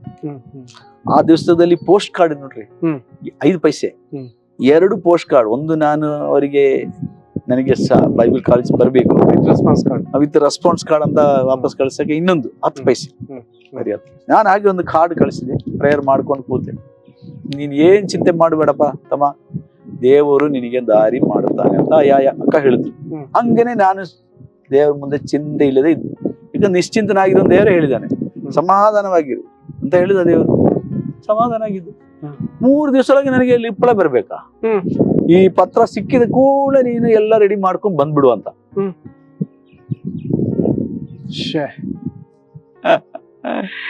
ಅಲ್ಲಿ ಬೈಬಲ್ ಸ್ಕೂಲಲ್ಲಿ ಫೀಸ್ ಇರ್ಲಿಲ್ಲ ನೋಡ್ರಿ. ಫೀಸ್ ಇರ್ಲಿಲ್ಲ. ನನಗೆ ಹೋಗಕ್ಕೆ ಬಸ್ ಚಾರ್ಜ್ ಬೇಕಿತ್ತು ಅಷ್ಟೇ. ಒಂದ್ ಸ್ವಲ್ಪ ಬಟ್ಟೆ ಎಲ್ಲ ಬೇಕಿತ್ತು. ಮನೇಲಿ ಯಾರಿಗೂ ಗೊತ್ತಿಲ್ಲದೆ ಬಟ್ಟೆ ಗಿಟ್ಟೆ ಎಲ್ಲ ನಾನು ಹಳೆತೆಲ್ಲ ತೆಗೆದು ಎಲ್ಲ ಜೋಡಿಸಿ ಒಂದು ಪೆಟ್ಟಿ ಅರೇಂಜ್ ಮಾಡ್ಬೇಕು. ಆ ಪೆಟ್ಟಿಗೆ ಅರೇಂಜ್ ಮಾಡಕ್ಕೆ ಕೆಲವೊಂದು ಬುಕ್ ಎಲ್ಲ ಬೇಕಿತ್ತು. ನಾನು ಒಬ್ಬರ ಮನೇಲಿ ಕೆಲಸ ಮಾಡಿದೆ. ಹಣ ಬೇಕಲ್ಲ, ಮನೇಲಿ ಕೇಳಂಗಿಲ್ಲಲ್ಲ. ಕೂಲಿ ಮಾಡಿ ಸ್ವಲ್ಪ ಹಣ ಎಲ್ಲ ಸೇರಿಸಿ ಒಂದು ಪೆಟ್ಟಿಗೆಲ್ಲ ಕೆಲಸ ಮಾಡಿದ್ರಿ. 1-2-3 ದಿವಸ ಹೋಗಕ್ಕೆ ಮುಂಚೆ 1-2 ದಿವಸ ಕೆಲಸ ಮಾಡಿ ಎಲ್ಲ ರೆಡಿ ಮಾಡಿ, ಯಾರು ಎದ್ದೇಳಕ್ಕೆ ಮುಂಚೆ ಎದ್ದೇಳೋದಕ್ಕೆ ಮುಂಚೆ ಹೋಗ್ಬೇಕು ಅಂತ ನಾನು ತೀರ್ಮಾನ ಮಾಡಿದ್ದೆ. ಆ ಜಾಗಕ್ಕೆ ಸುಮಾರು ದೂರ ಅದು, ಒಂದು 3-4 ಗಂಟೆ ಪ್ರಯಾಣ ಬಸ್ಸಲ್ಲಿ. ಅದಕ್ಕೆ ಯಾರು ಎದ್ದೇಳಕ್ಕೆ ಮುಂಚೆ ಅಮ್ಮನಿಗೆ ಮಾತ್ರ ಹೇಳಿದೆ, ನಾನು ಹೋಗ್ತಾ ಇದ್ದೀನಿ, ನಾಳೆ ಬೆಳಿಗ್ಗೆ ಹೊರಟು ಹೋಗ್ತೀನಿ. ಬೈಬಲ್ ಸ್ಕೂಲಿಗೆ ನನಗೆ ಅಡ್ಮಿಷನ್ ಸಿಕ್ಕಿದೆ. ಹೌದಾ, ಬೈಬಲ್ ಸ್ಕೂಲಿಗೆ? ಅಯ್ಯೋ ದೇವರೇ ಅಂತ ಅಮ್ಮ ಹೇಳಿದ್ರು. ನಮಗಾಗಿ ಪ್ರತಿ ಭಾನುವಾರ ಉಪವಾಸ ಮಾಡು ಅಮ್ಮ. ಇವರೆಲ್ಲ ದೇವರೇ ನಿನ್ ಮಕ್ಕಳಾಗ್ಬೇಕು, ನಿನ್ನ ಕೆಲಸ ಮಾಡ್ಬೇಕು ಅಂತ ಹೇಳಿದ ಅಮ್ಮ. ಹೇಳಿದಾರೆ, ಏನಪ್ಪಾ ನೀನು ಬೈಬಲ್ ಕಾಲೇಜಿಗೆ ಹೋಗ್ತೀಯಾ, ನೀನು ಡಾಕ್ಟರ್ ಆಗೋದು ಬಿಟ್ಟು ನೀನ್ ಡಾಕ್ಟರ್ ಆಗ್ಬೇಕು ಅಂತ ನಾನು ನೀನ್ ಡಾಕ್ಟರ್ ಆಗೋದಕ್ಕೆ ಎಷ್ಟು ನಾನು ಆಸೆ ಪಟ್ಟೆ. ದೇವ್ರು ಹೇಳ್ತಾನೆ ಹಿಂಗೆ, ಅದಕ್ಕೆ ನಾನು ಹಿಂಗೆ ಹೋಗ್ತಾ ಇದ್ದೆ. ಅಲ್ಲಪ್ಪ ನೀನ್ ಹೆಂಗೆ ಜೀವನ ಮಾಡ್ತೀಯ? ಏನಮ್ಮ ನೀನ್ ಹಂಗೆ ಹೇಳ್ತೀಯ? ನಾನು ಎಲ್ಲಾದ್ರೂ ಕೆಲಸ ಮಾಡಿದ್ರೆ ಯಾರು ಹಣ ಕೊಡ್ತಾರೆ ಹೇಳೋ ನೀನು?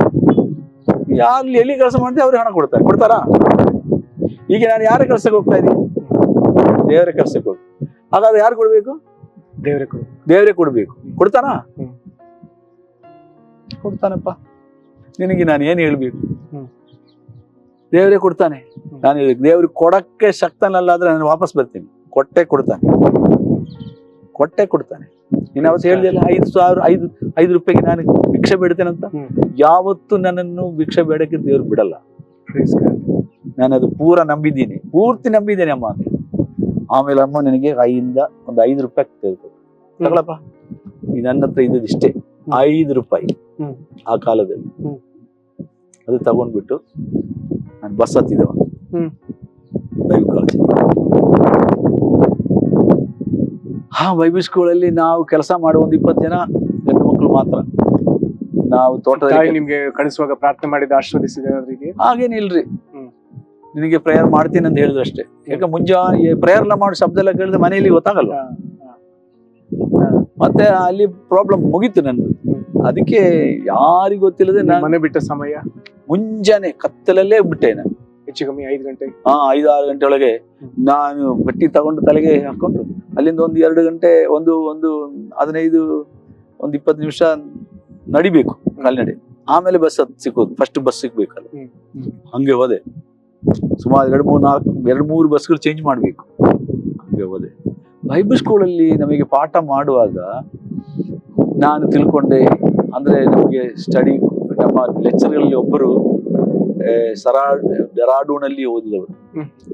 ಅವರು ನಮಗೆ ನಾರ್ತ್ ಇಂಡಿಯಾದಲ್ಲಿ ಸ್ವಾಮಿ ಬಗ್ಗೆ ತಿಳಿದವರು ಬಹಳ ಜನ ಇದ್ದಾರೆ. ಯೇಸು ಅಂದ್ರೆ ಯಾರಂತ ಗೊತ್ತಿಲ್ಲ, ಏನಂತ ಗೊತ್ತಿಲ್ಲ ಹೇಳ್ತಿದ್ರು. ನಾನು ಅಂದ್ಕೊಂಡು ಏನ್ ಹೇಳ್ತಾರೆ ಸರ್, ಯೇಸುನ ಬಗ್ಗೆ ಗೊತ್ತಿಲ್ಲವ್ರು ಯಾರಿದ್ದಾರೆ ಕೇರಳದಲ್ಲಿ? ಎಲ್ಲಿ ನೋಡಿದ್ರು ಕ್ರಿಶ್ಚಿಯನ್ರಿ, ಎಲ್ಲಿ ನೋಡಿದ್ರು ಚರ್ಚೆ. ಒಬ್ಬರ ಮೇಲೆ ಹಾರ್ಕೊಂಡು ಇನ್ನೊಂದು ಚರ್ಚೆಗೆ ಹೋಗ್ಬೇಕು ಅಂತ ಸ್ಥಿತಿಯಲ್ಲಿ ಇವಾಗ ಇಂಡಿಯಾದಲ್ಲಿ ಅಂತವ್ರು ಇದ್ದಾರೆ. ನಾನು ಅನ್ಕೊಂಡೆ ಕೇರಳ ಅಂದ್ರೆ ಇಂಡಿಯಾ ಅಂತ. ಎಲ್ಲ ಕಡೆ ವಿಶ್ವಾಸ ಇಲ್ಲ ಅಂತ ಅನ್ಕೊಂಡೆ. ಬಟ್ ಈ ಸರ್ ಹಂಗೆ ಹೇಳುವಾಗ ನನಗೆ ಭಾರಿ ಆಶ್ಚರ್ಯ ಆಯ್ತು.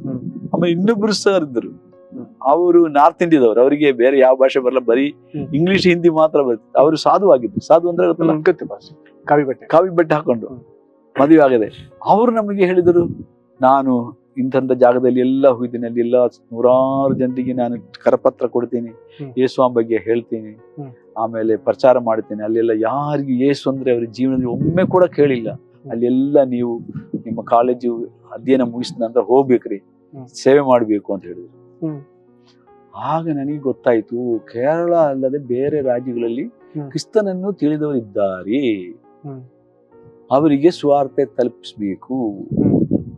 ಹಾಗೆ ನಾನು ಹೋದ ಬೈಬಲ್ ಕಾಲೇಜಲ್ಲಿ ಯಾವ ಫೀಸ್ ಇರಲಿಲ್ಲ, ಆದ್ರೆ ಹೊಲದಲ್ಲಿ ಕೆಲಸ ಮಾಡ್ಬೇಕಿತ್ತು ನಾವು. ಮತ್ತೆ ಕಾಯಿ ಪಲ್ಯಗಳೆಲ್ಲ ಬೆಳೆಸ್ಬೇಕು, ನಾವೇ ಅಡಿಗೆ ಮಾಡ್ಬೇಕು. ಅಡಿಗೆ ಭಟ್ರು ಯಾರು ಇರ್ಲಿಲ್ಲ. ಮತ್ತೆ ಪಾಠ, ಮತ್ತೆ ಕೆಲವೊಮ್ಮೆ ನಾವು ಸಾಯಂಕಾಲ ಮನೆಗೆ ಹೋಗ್ಬೇಕು, ಸುವಾರ್ತೆ ಸಾರ್ಬೇಕು. ಎಷ್ಟು ವಿದ್ಯಾರ್ಥಿಗಳಿದ್ರು ಫಸ್ಟ್? ಅದೇ ಒಂದು 20 ಜನ. ಸಣ್ಣ ಕಾಲೇಜ್, ಸಣ್ಣ ಸ್ಕೂಲ್ ಅದು. ಆಗಿನ ದಿವಸಗಳಲ್ಲಿ ಸೇವೆಗೆ ಬಹಳ ಕಡಿಮೆ ರೀ ಜನ ಹೋಗೋರು, ಬಹಳ ಕಡಿಮೆ. ಸೊ ಹೀಗಾಗಿ ಫೀಸಿನ ಬಗ್ಗೆ ಪ್ರಾಬ್ಲಮ್ ಇರಲಿಲ್ಲ. ಬಟ್ ಅದೇ ಸಮಯದಲ್ಲಿ 1 ವರ್ಷ ಮುಗಿದ ನಂತರ ನಾನು ರಜೆ ಟೈಮಿಗೆ ಮನೆಗೆ ವಾಪಸ್ ಬರ್ಬೇಕಿತ್ತು. ಆದ್ರೆ ನನ್ನ ಕೈಯಲ್ಲಿ ಕಾಸು ಇರಲಿಲ್ಲ, ಹಣ ಇರಲಿಲ್ಲ. ನಾನು ನನ್ನ ಫ್ರೆಂಡ್ಸ್ಗಳು ಸ್ವಲ್ಪ ಜನ ಹೆಲ್ಪ್ ಮಾಡಿದಾಗ ನಾನು ಓದಿದ ಕಾಲೇಜು ಆ ಒಂದು ಪಟ್ಟಣಕ್ಕೆ ಬಂದಿದ್ದೆ, ಕೋಟಯಂ ಅಂತ. ಅಲ್ಲೇ ನಾನು ಓದಿದ್ದು, ಕಾಲೇಜ್. ಸೊ ಹೌದು, PU ಓದಿದ್ದು. ಸೊ ಅಲ್ಲಿ ತನಕ ಮುಟ್ಟಕ್ಕೆ ನನ್ನ ಕೈಯಲ್ಲಿ ಕಾಸಿತ್ತು, ಹಣ ಇತ್ತು. ಆ ನಂತರ ನನ್ನ ಮನೆಗೆ ಬರ್ಬೇಕಾದ್ರೆ ಇನ್ನೂ ಒಂದು 20 ಕಿಲೋಮೀಟರ್ ನನಗೆ ನನ್ನ ಹತ್ರ ಹಣ ಇಲ್ಲ. ಒಂದು 18ರಿಂದ ಮೈಲಿ 10 ಅಂತ ಹೇಳಿದ್ರೆ 10 ಮೈಲಿ ನಾವು ಲೆಕ್ಕ ಹೇಳಿದ್ರೆ, ಆಗಿನ ಲೆಕ್ಕ ಹೇಳಿದ್ರೆ 10 ಮೈಲಿ ಅಂದ್ರೆ ಒಂದು 16 ಕಿಲೋಮೀಟರ್ 1.6 ಕಿಲೋಮೀಟರ್. ಹೌದು, 16 ಕಿಲೋಮೀಟರ್ ದೂರ. ನನ್ನ ಹತ್ರ ಹಣ ಇಲ್ಲ. ಅದಕ್ಕೆ ನಾನು ಐಡಿಯಾ ಮಾಡಿದೆ, ಏನ್ ಮಾಡೋದು, ಇರೋ ಹಣಕ್ಕೆ ಪಟ್ಟಣ ಸೇರುವ.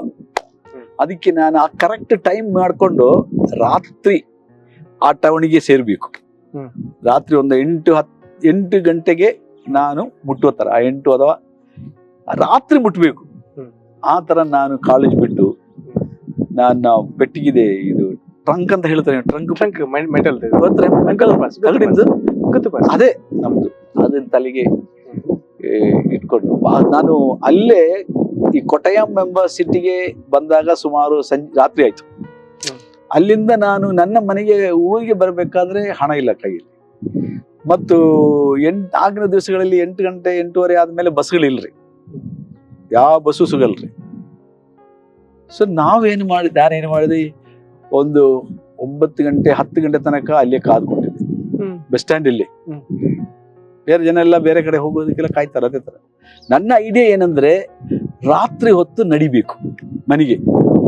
ಕಾಡಿಲ್ಲ, ಫಸ್ಟ್ ಕಾಡಿಲ್ಲ, ರೋಡಲ್ಲಿ ಬಸ್ ಹೋಗೋ ರೋಡಲ್ಲಿಯೇ ನಡ್ಕೊಂಡು ಹೋಗುವ ಅಂತ ಯೋಚನೆ ಮಾಡಿದೆ. ಅಲ್ಲಿ ಕಾಡು ಪ್ರಾಣಿಗಳ ಸಮಸ್ಯೆ, ಕಾಡುಗಳ ಪ್ರಾಣಿಗಳೆಲ್ಲ ಪ್ರಾಬ್ಲಮ್ ಇಲ್ಲ, ಬಸ್ ಹೋಗೋ ರೋಡ್. ಯಾಕೆ ಈ ತರ ಐಡಿಯಾ ಯಾಕೆ ನಾನು ಮಾಡಿದ್ರೆ, ನನಗೆ ಪರಿಚಯ ಇರೋರು ರಾತ್ರಿಯಲ್ಲಿ ಯಾರು ಕಾಣಲ್ಲ, ರಾತ್ರಿ ಯಾರು ಪ್ರಯಾಣ ಮಾಡಲ್ಲ. ಹಗಲೊತ್ತಾದ್ರೆ ಯಾರು ಅದನ್ನ ನೋಡ್ತಾರೆ, ನನ್ನ ಪರಿಚಯದವ್ರು ನೋಡ್ತಾರೆ, ಇವನು ಈ ಒಂದು ಡಬ್ಬ ಹೊತ್ಕೊಂಡು ನಡೀತಾನಲ್ಲ ಅಂತ ಹೇಳಿ ನನಗೆ ಗೇಲಿ ಮಾಡ್ಬೋದು ಅಂತ ಹೇಳಿ ನಾನು ನನ್ನ ಪೆಟ್ಟಿಗೆಯನ್ನ ತಲೆ ಮೇಲೆ ಹೊತ್ಕೊಂಡು ಪ್ರೇಯರ್ ಮಾಡಿಕೊಂಡು ನಡಿಯಕ್ಕೆ ಶುರು ಮಾಡಿದೆ. ನಡೆದು ಮುಂಜಾನೆ ಹೊತ್ತು ಮನೆಗೆ ಬಂದೆ. 16 ಕಿಲೋಮೀಟರ್. ಸುಸ್ತಾದಾಗೆಲ್ಲ ಎಲ್ಲಾದ್ರೂ ಚರ್ಚಿನ ಬಾಗಿಲಲ್ಲಿ ಕೂತ್ಕೊಳ್ಳೋದು. ಕಾಲು ತುಂಬಾ ನೋಯ್ತಿತ್ತಾ, ಸುಸ್ತು, ಸರಿಯಾಗಿ ನೀರಿಲ್ಲ, ಊಟ ಇಲ್ಲ, ಏನಿಲ್ಲಲ್ಲ. ರಾತ್ರಿ ಅಲ್ಲಿ ಹೊರಡುವಾಗ ಊಟ ಮಾಡಿದಷ್ಟೇ ಮಧ್ಯಾಹ್ನ. ಸೊ ಮುಂಜಾನೆ ಮನೆ ಮುಟ್ಟಿದೆ, ಇನ್ನು ಬೆಳಕರಿತಾ ಇದೆ. ನಾನು ಮನೆ ಒಳಗೆ ನಿಧಾನ ಹೋಗಿ ಅಮ್ಮನಿಗೆ ಗೊತ್ತಾಯ್ತು, ನೀನ್ ಯಾಕೆ ಇಷ್ಟೊತ್ತು ಬಂದೆ, ಎಲ್ಲಿಂದ ಬಂದೆ ನೀನು? ನನ್ನ ಕಾಲೇಜಿಂದ ಬಂದೆ. ಯಾಕೆ? ರಜಾ ಕೊಟ್ರು. ಮತ್ತೆ ನೀನ್ ಹೆಂಗ್ ಬಂದೆ? ನಡ್ಕೊಂಡ್ ಬಂದೆ. ನಡ್ಕೊಂಡ್ ಬಂದ್ಯಾ? ಅಯ್ಯೋ ದೇವ್ರೇ, ನಡ್ಕೊಂಡ್ ಬಂದ್ಯಾ ನೀನು? ನಾನು ಮತ್ತೆ ದೇವ್ರ ಶಕ್ತಿ ಕೊಟ್ಟ ನನ್ಕೊಂಡೆ ಅಷ್ಟೇ. ಈಗ ನಾನು ಮಲಗಬೇಕು. ಆಯ್ತಪ್ಪ, ಮಲ್ಕೊ. ಯಾರಿಗೂ ಗೊತ್ತಿಲ್ಲ, ನಾನು ಮಲಗಿಬಿಟ್ಟೆ. ಸೊ ಕೆಲವೊಮ್ಮೆ ನನಗೆ ಭಯ ಆಗ್ತಿತ್ತು, ಯಾಕಂದ್ರೆ ಭೂತ ಪ್ರೀತ ಯಾವಾಗ ಸ್ವಾಮಿ ಬಾಕಿ ಎಲ್ಲ ಗೊತ್ತಿದ್ರು ಕೂಡ ರಾತ್ರಿ ಹೊತ್ತು ಕೆಲವೊಮ್ಮೆ ಈ ಸಮಾಧಿ ಏನಿರುತ್ತೆ ಸಮಾಧಿ ಕ್ರಿಶ್ಚಿಯನ್ ಸೆಮಿಟ್ರಿ ಎಲ್ಲ ಇರುತ್ತೆ ನೋಡ್ರಿ. ಹೌದೌದು, ಈ ರೋಡ್ ಬದಿಯಲ್ಲಿ ಸೆಮಿಟ್ರಿ ಎಲ್ಲ ಇರೋದು, ಅಲ್ಲಿಗೆಲ್ಲ ಬಹಳ ಭಯ ಆಗೋದು. ಸೊ ಆದ್ರೂ ತಲೆ ಮೇಲೆ ಬಾಕ್ಸ್ ಇಟ್ಕೊಂಡು ಹಲ್ಲೆಲೂಯಾ ಪ್ರೈಸ್ ಲಾರ್ಡ್ ಹೇಳ್ಕೊಂಡೇ ಪ್ರಯಾಣ ಮಾಡ್ತಿದ್ದೆ. ಹಂಗೆ ಮನೆಗೆ ಬಂದೆ. ಸೊ ಅದು ನನಗೆ ಮರೆಯಕ್ಕಾಗಲ್ಲ. ಸೊ ಕೆಲವೊಮ್ಮೆ ಆಮೇಲೆ ನನ್ನ ನೀವು ಕಾಲೇಜ್ಗೆ ಹೋಗಿ ಎಷ್ಟು ದಿವಸ? 1 ವರ್ಷ ಆದ್ಮೇಲೆ. 1 ವರ್ಷ ಆದ್ಮೇಲೆ. ಹೌದು. ಸೊ ನನಗೆ ಅಮ್ಮಮ್ಮನೇ ಹೇಳ್ತಿದ್ರು, ನೋಡು ಎಷ್ಟು ಕಷ್ಟ, ನಾನು ನಾವಲ್ಲೇ ಹೇಳಿಲ್ವಾ ಸೇವೆ ಅಂತ ಹೇಳಿದ್ರೆ. ನನಗೆ ಗೊತ್ತು, ಸೇವೆ ಅಪ್ಪೋಸ್ತ ಪೌಲ ಅಷ್ಟ ಅನುಭವಿಸಿಲ್ವಾ, ಸೇವಕರಲ್ಲಿ ಇವಾಗಲೂ ಕಷ್ಟ ಬಂದು ಹೇಳ್ತಾ ಇದೆಯಲ್ಲ. ನಮ್ಮ ಮನೆಗೆ ಎಷ್ಟೋ ಕೆಲವೊಮ್ಮೆ ಸೇವಕರು ಬರುವಾಗ ನಾನು ಎಷ್ಟೊಂದು ನಾವು ಮಕ್ಕಳೆಲ್ಲ ಬೈತಾ ಇದ್ದೆ ನಿನಗೆ. ಹೌದಪ್ಪ, ಯಾಕೆ ನೀನು ಒಳ್ಳೆ ಅನ್ನ ಎಲ್ಲ ತಂದು ಪಾಸ್ಟಿಗೆ ಕೊಡ್ತೀಯ, ನಮಗೆಲ್ಲ ಬರೀ ಗಂಜಿನೇ ಕೊಡ್ತೀಯ, ನೀರೇ ಕೊಡ್ತೀರ, ನಮಗೆ ಒಂದು ಇಡೀ ಕೂಡ ಅನ್ನ ಸಿಗಲ್ಲ. ಆಮೇಲೆ ನೀನ್ ಏನ್ ಹೇಳ್ತಾ ಇದೀಯ, ಸೇವಕರಿಗೆ ಕೊಟ್ರೆ ನಿನಗೆ ನಾಳೆ ದೇವರು ಕೊಡ್ತಾರೆ ಅಂತ ಹೇಳ್ತಿದ್ರಲ್ಲ. ಸೇವೆ ಅಂದ್ರೆ ಗೊತ್ತು ನನಗೆ, ಅದು ತಿಳ್ಕೊಂಡೇನೇ ನಾನು ಹೊರಟದ್ದು. ದೇವರು ನನಗೆ ಹೇಳಿದ್ದಾನೆ, ನಾನು ನಿನ್ನನ್ನ ಒಂದು ಉಪಯುಕ್ತವಾದ ಪಾತ್ರೆಯನ್ನಾಗಿ ನಾನು ನಿನ್ನನ್ನು ಆರಿಸ್ಕೊಂಡಿದ್ದೀನಿ. ಇದು ದೇವರು ಹೇಳಿದ್ದು, ನಾನು ನಂಬ್ತೀನಿ. ಅದಕ್ಕೆ ಎಲ್ಲ ಕಷ್ಟಗಳು ನಾನು ಅನುಭವಿಸ್ತೇನೆ. ನೀನ್ ಚಿಂತೆ ಮಾಡ್ಬೇಡಮ್ಮ ಅಂತ ಹೇಳೋದು ನಾನು ಹೇಳಿದೆ ಅವತ್ತು. ದೇವ್ರು ಹಾಗೆಯೇ ನಿನ್ ನಡೆಸ್ತಾನಪ್ಪ ಅಂತ ಮತ್ತೆ ಹೇಳೋದು ಸಮಾಧಾನ. ಹಾಗೆ ಮತ್ತೆ ಆದ್ಮೇಲೆ ನಾನು ಮತ್ತೆ ತಿರ್ಗಿ ಕಾಲೇಜ್ ಹೋದೆ, ಮತ್ತೆ ಕಂಟಿನ್ಯೂ ಮಾಡಿದೆ. ಆಮೇಲೆ ಈ ಕಾಲೇಜಲ್ಲಿ ಇರುವಾಗ ನಾನು OM ಸಂಸ್ಥೆ ಬಗ್ಗೆ ತಿಳ್ಕೊಂಡೆ.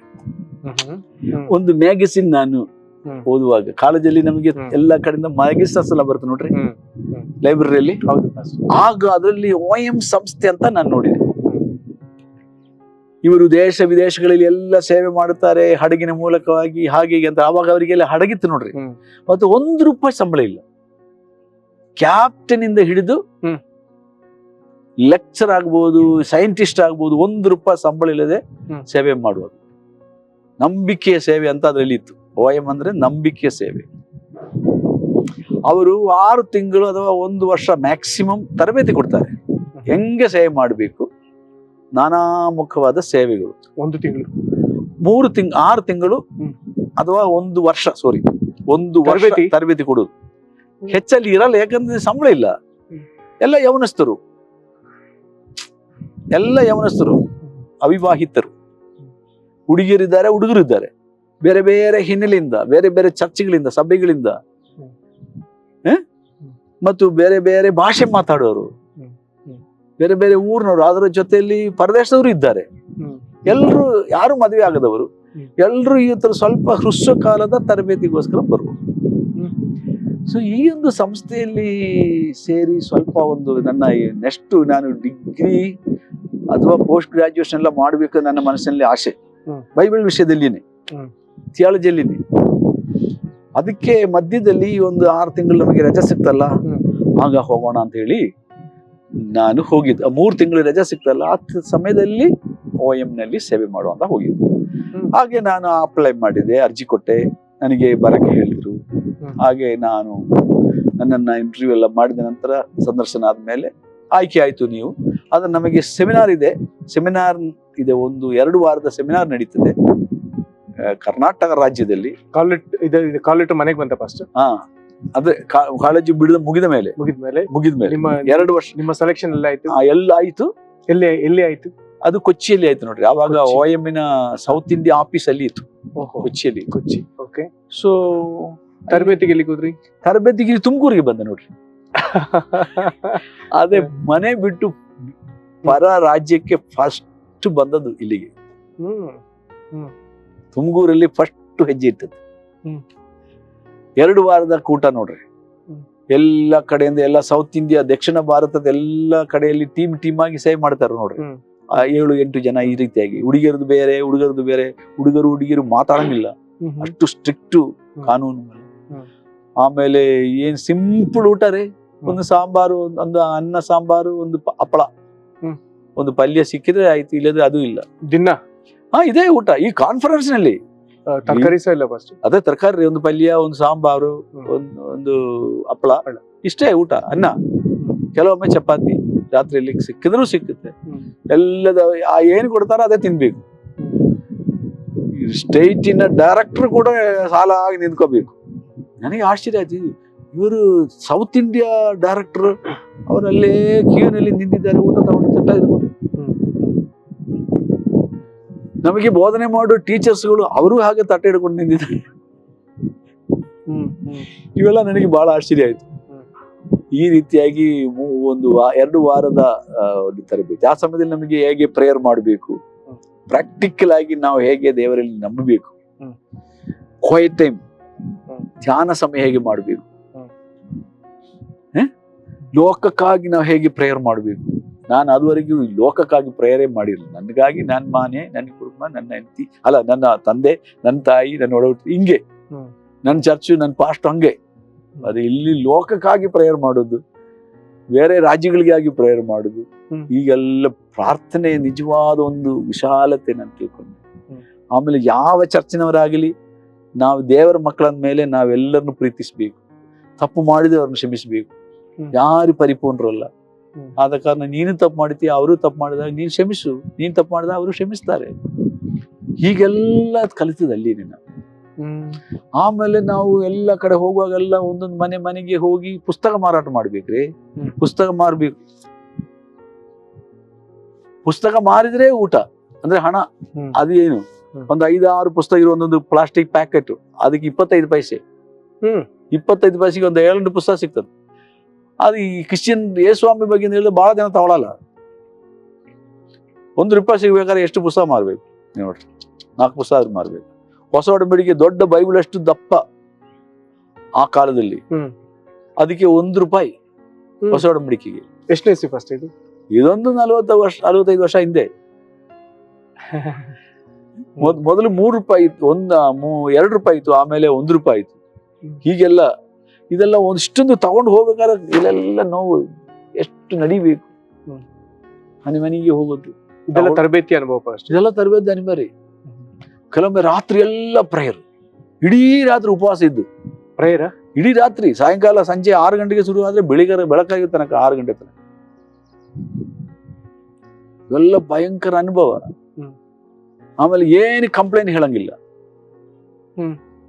ಕಂಪ್ಲೇಂಟ್ ಎಂಬುದು ಬಾಯಿಲಿ ಇರಬಾರ್ದು. ಎಲ್ಲದಕ್ಕೂ ಸ್ತೋತ್ರ ಮಾಡೋದು ಬೈಬಲ್ ಹೇಳುತ್ತೆ, ಅದಕ್ಕೆ ಸ್ತೋತ್ರ ಮಾಡ್ಬೇಕು ಅಷ್ಟೇ. ಇದು ನಿಮ್ಮ ಈ ತಂಡದ ಯಾವ ದೇಶದಲ್ಲಿ ಇದ್ರು ಇದೇ ನಿಯಮಗಳ? ಇದೇ ನಿಮರಿ. ಈ ತಂಡದ ಯಾವ ದೇಶದಲ್ಲಿ ಇದೆ ಅದೇ ನಿಯಮ. ಪ್ರಾರ್ಥನೆಯಲ್ಲಿ ಎಲ್ಲದಕ್ಕೂ ದೇವರು ಉತ್ತರ ಕೊಡ್ತಾನೆ ಅಂತ ನಮ್ಗೆ ಕಲಿಸಿರೋದವರು. ಯಾಕಂದ್ರೆ ಈ ಸಂಸ್ಥೆ ಸ್ಥಾಪನೆ ಆದದ್ದೇ ಪ್ರಾರ್ಥನೆಯಿಂದ. ಈ ಚರಿತ್ರೆ ಓದಿದೆ. 18 ವರ್ಷಗಳು ಒಬ್ಬ ತಾಯಿ ಪ್ರಾಯ ಮಾಡಿದಂತೆ. ಅವರ ಶಾಲೆ, ಅವರ ಮನೆ ಎದುರುಗಡೆ ಒಂದು ಶಾಲೆ ಇತ್ತಂತೆ. ಆ ಶಾಲೆಯಲ್ಲಿ, ಅಮೆರಿಕದಲ್ಲಿ, ಈ ಶಾಲೆಗೆ ಇರುವ ಮಕ್ಕಳೆಲ್ಲ, ಸ್ವಾಮಿ ನಿನ್ನ ನಂಬಬೇಕು, ಈಗ ಇವರೆಲ್ಲ ಚಿಕ್ಕ ಮಕ್ಕಳು, ಇವರೆಲ್ಲ ನಂಬಬೇಕು. ಆಮೇಲೆ ಶಾಲೆಯಲ್ಲಿ ಬಿಡು ಟೈಮಲ್ಲಿ ಈ ಅಮ್ಮ ಏನ್ ಮಾಡ್ತೀವಿ, ಎಲ್ಲರಿಗೂ ಕರಪತ್ರ ಕೊಡ್ತಿದ್ರು ಶಾಲೆಗೆ. ಹಾಗೆ ಒಬ್ಬನ ರಕ್ಷಣೆ ಹೊಂದಿದ, ಅವರೇ ಈ ಜಾರ್ಜ್ ವರ್ಬರ್, ಸಂಸ್ಥೆಯ ಸಂಸ್ಥಾಪಕರು. ಫಸ್ಟ್ ಜಾರ್ಜ್ ವರ್ಬರ್ ವಿಷಯ ನೀವು ತೆಗೆದಿದ್ರಿಂದ ಹೇಳ್ತೇನೆ. ಅವ್ರ ಬಗ್ಗೆ ಏನಾದ್ರೂ ಆಸಕ್ತಿಕರ ಕೆಲವು ವಿಷಯ ಇದ್ರ ಮಧ್ಯೆ ಹೇಳಲಿಕ್ಕೆ ಆಗುದಪ್ಪ? ಯಾಕಂದ್ರೆ ಅಯ್ಯೋ, ಅವರ ವಿಷಯ ಅದ್ ಬರೀ ಅವ್ರದ್ದು ಆಸಕ್ತಿದ ಕಥೆನೇ ಇರುವುದು. ಫಸ್ಟ್ ಅವ್ರ ವಿಷಯದಲ್ಲಿ ನಿಮಗೆ ಬಹಳ ಇಂಪ್ರೆಸ್ ಆಗಿರೋ ವಿಚಾರಗಳು, ನೀವು ಕೇಳಿದ್ದು, ಓದಿದ್ದು, ಅಥವಾ ಅವರಲ್ಲಿ ನೀವು ಕಂಡದ್ದು ಸ್ವತಃ? ಯಾಕಂದ್ರೆ ನೀವು ಅವರೊಂದಿಗೆ ಒಕ್ಕುಬಳಿಕೆ ಮಾಡಿದ ದೇವದಾಸರು. ಅವರು ಈ ಕ್ಲೋಸ್ಡ್ ಡೋರ್ ಅಂತ ಹೇಳಿದ ನೋಡ್ರಿ. ಹೌದು. ಅಂದ್ರೆ ಕಮ್ಯುನಿಸ್ಟ್ ದೇಶ. ಹೌದು. ಕಮ್ಯುನಿಸ್ಟ್ ದೇಶಕ್ಕೆ ಅಫ್ಘಾನ್, ಮುಸ್ಲಿಂ ದೇಶ ಅಫ್ಘಾನ್, ಅಲ್ಲಿಗೆಲ್ಲ ಸುವಾರ್ತೆ ತಗೊಂಡು ಹೋಗ್ಬೇಕು, ಬೈಬಲ್ ತಗೊಂಡು ಹೋಗ್ಬೇಕು, ಸ್ಮಗಲ್ ಮಾಡ್ತಿದ್ದರು. ಹಿಂದಿನ ಕಾಲದಲ್ಲಿ ಜನರು ಗಲ್ಫಿನಿಂದೆಲ್ಲ ಸ್ಮಗಲ್ ಮಾಡ್ತಾ ಇದ್ರು ನೋಡಿ, ಇಲೆಕ್ಟ್ರಾನಿಕ್ಸ್ ಸಾಮಾನುಗಳು. ಅದೇ ತರ ಇವರು ಬೈಬಲ್ ಸ್ಮಗಲ್ ಮಾಡ್ತಾ ಇದ್ರು. ಅಂದ್ರೆ OM ಸ್ಥಾಪನೆ ಆದ ಮೇಲೆ ಮೊದಲ OM ಸಂಸ್ಥೆ, OM ಸ್ಥಾಪನೆ ಆದ ಮೇಲೆನೆ. OM ಸಣ್ಣ ಗುಂಪಾಗಿ ಸ್ಥಾಪನೆ ಆದದ್ದು ಅದು. ಅಮೆರಿಕದಲ್ಲಿ ಸಣ್ಣ ಒಂದು ಗುಂಪಾಗಿ ಸ್ಥಾಪನೆ ಮಾಡಿ ಇವರು ಹಾಗೆ ಏನ್ ಮಾಡಿದ್ರು, ಇವರ ಜೊತೆಯಲ್ಲಿ ಇರುವಂತ, ಇವರು ಸ್ವಾಮಿ ನಂಬಿದ ಮೇಲೆ ಅವರ ಸ್ಕೂಲಲ್ಲಿ ಕಲಿಯುವಂತ ಬೇರೆ ಅವರ ಸಹಪಾಠಿಗಳಿಗೋಸ್ಕರ ಪ್ರಯಾಣ ಮಾಡಕ್ಕೆ ಶುರು ಮಾಡಿದ್ರು. ಅವರಿಗೆ ಸುವಾರ್ತೆ ಹೇಳಕ್ಕೆ ಶುರು ಮಾಡಿದ್ರು. ಹಂಗಾರೆ ಕೆಲವರಿಗೆ ರಕ್ಷಣೆ. ಜಾರ್ಜ್ ವರ್ಬರ್ ಅವರು ಕ್ರಿಸ್ತನನ್ನ ಅಂಗೀಕರಿಸಿದ ಅವರ ವಯಸ್ಸು ನಿಮಗೆ ಗೊತ್ತಾ? ಅವರಿಗೆ ಆವಾಗ ನನಗೆ ಅನಿಸುತ್ತೆ ಒಂದು 18-19 ವಯಸ್ಸೊಳಗೇನೆ, ಒಳಗನೆ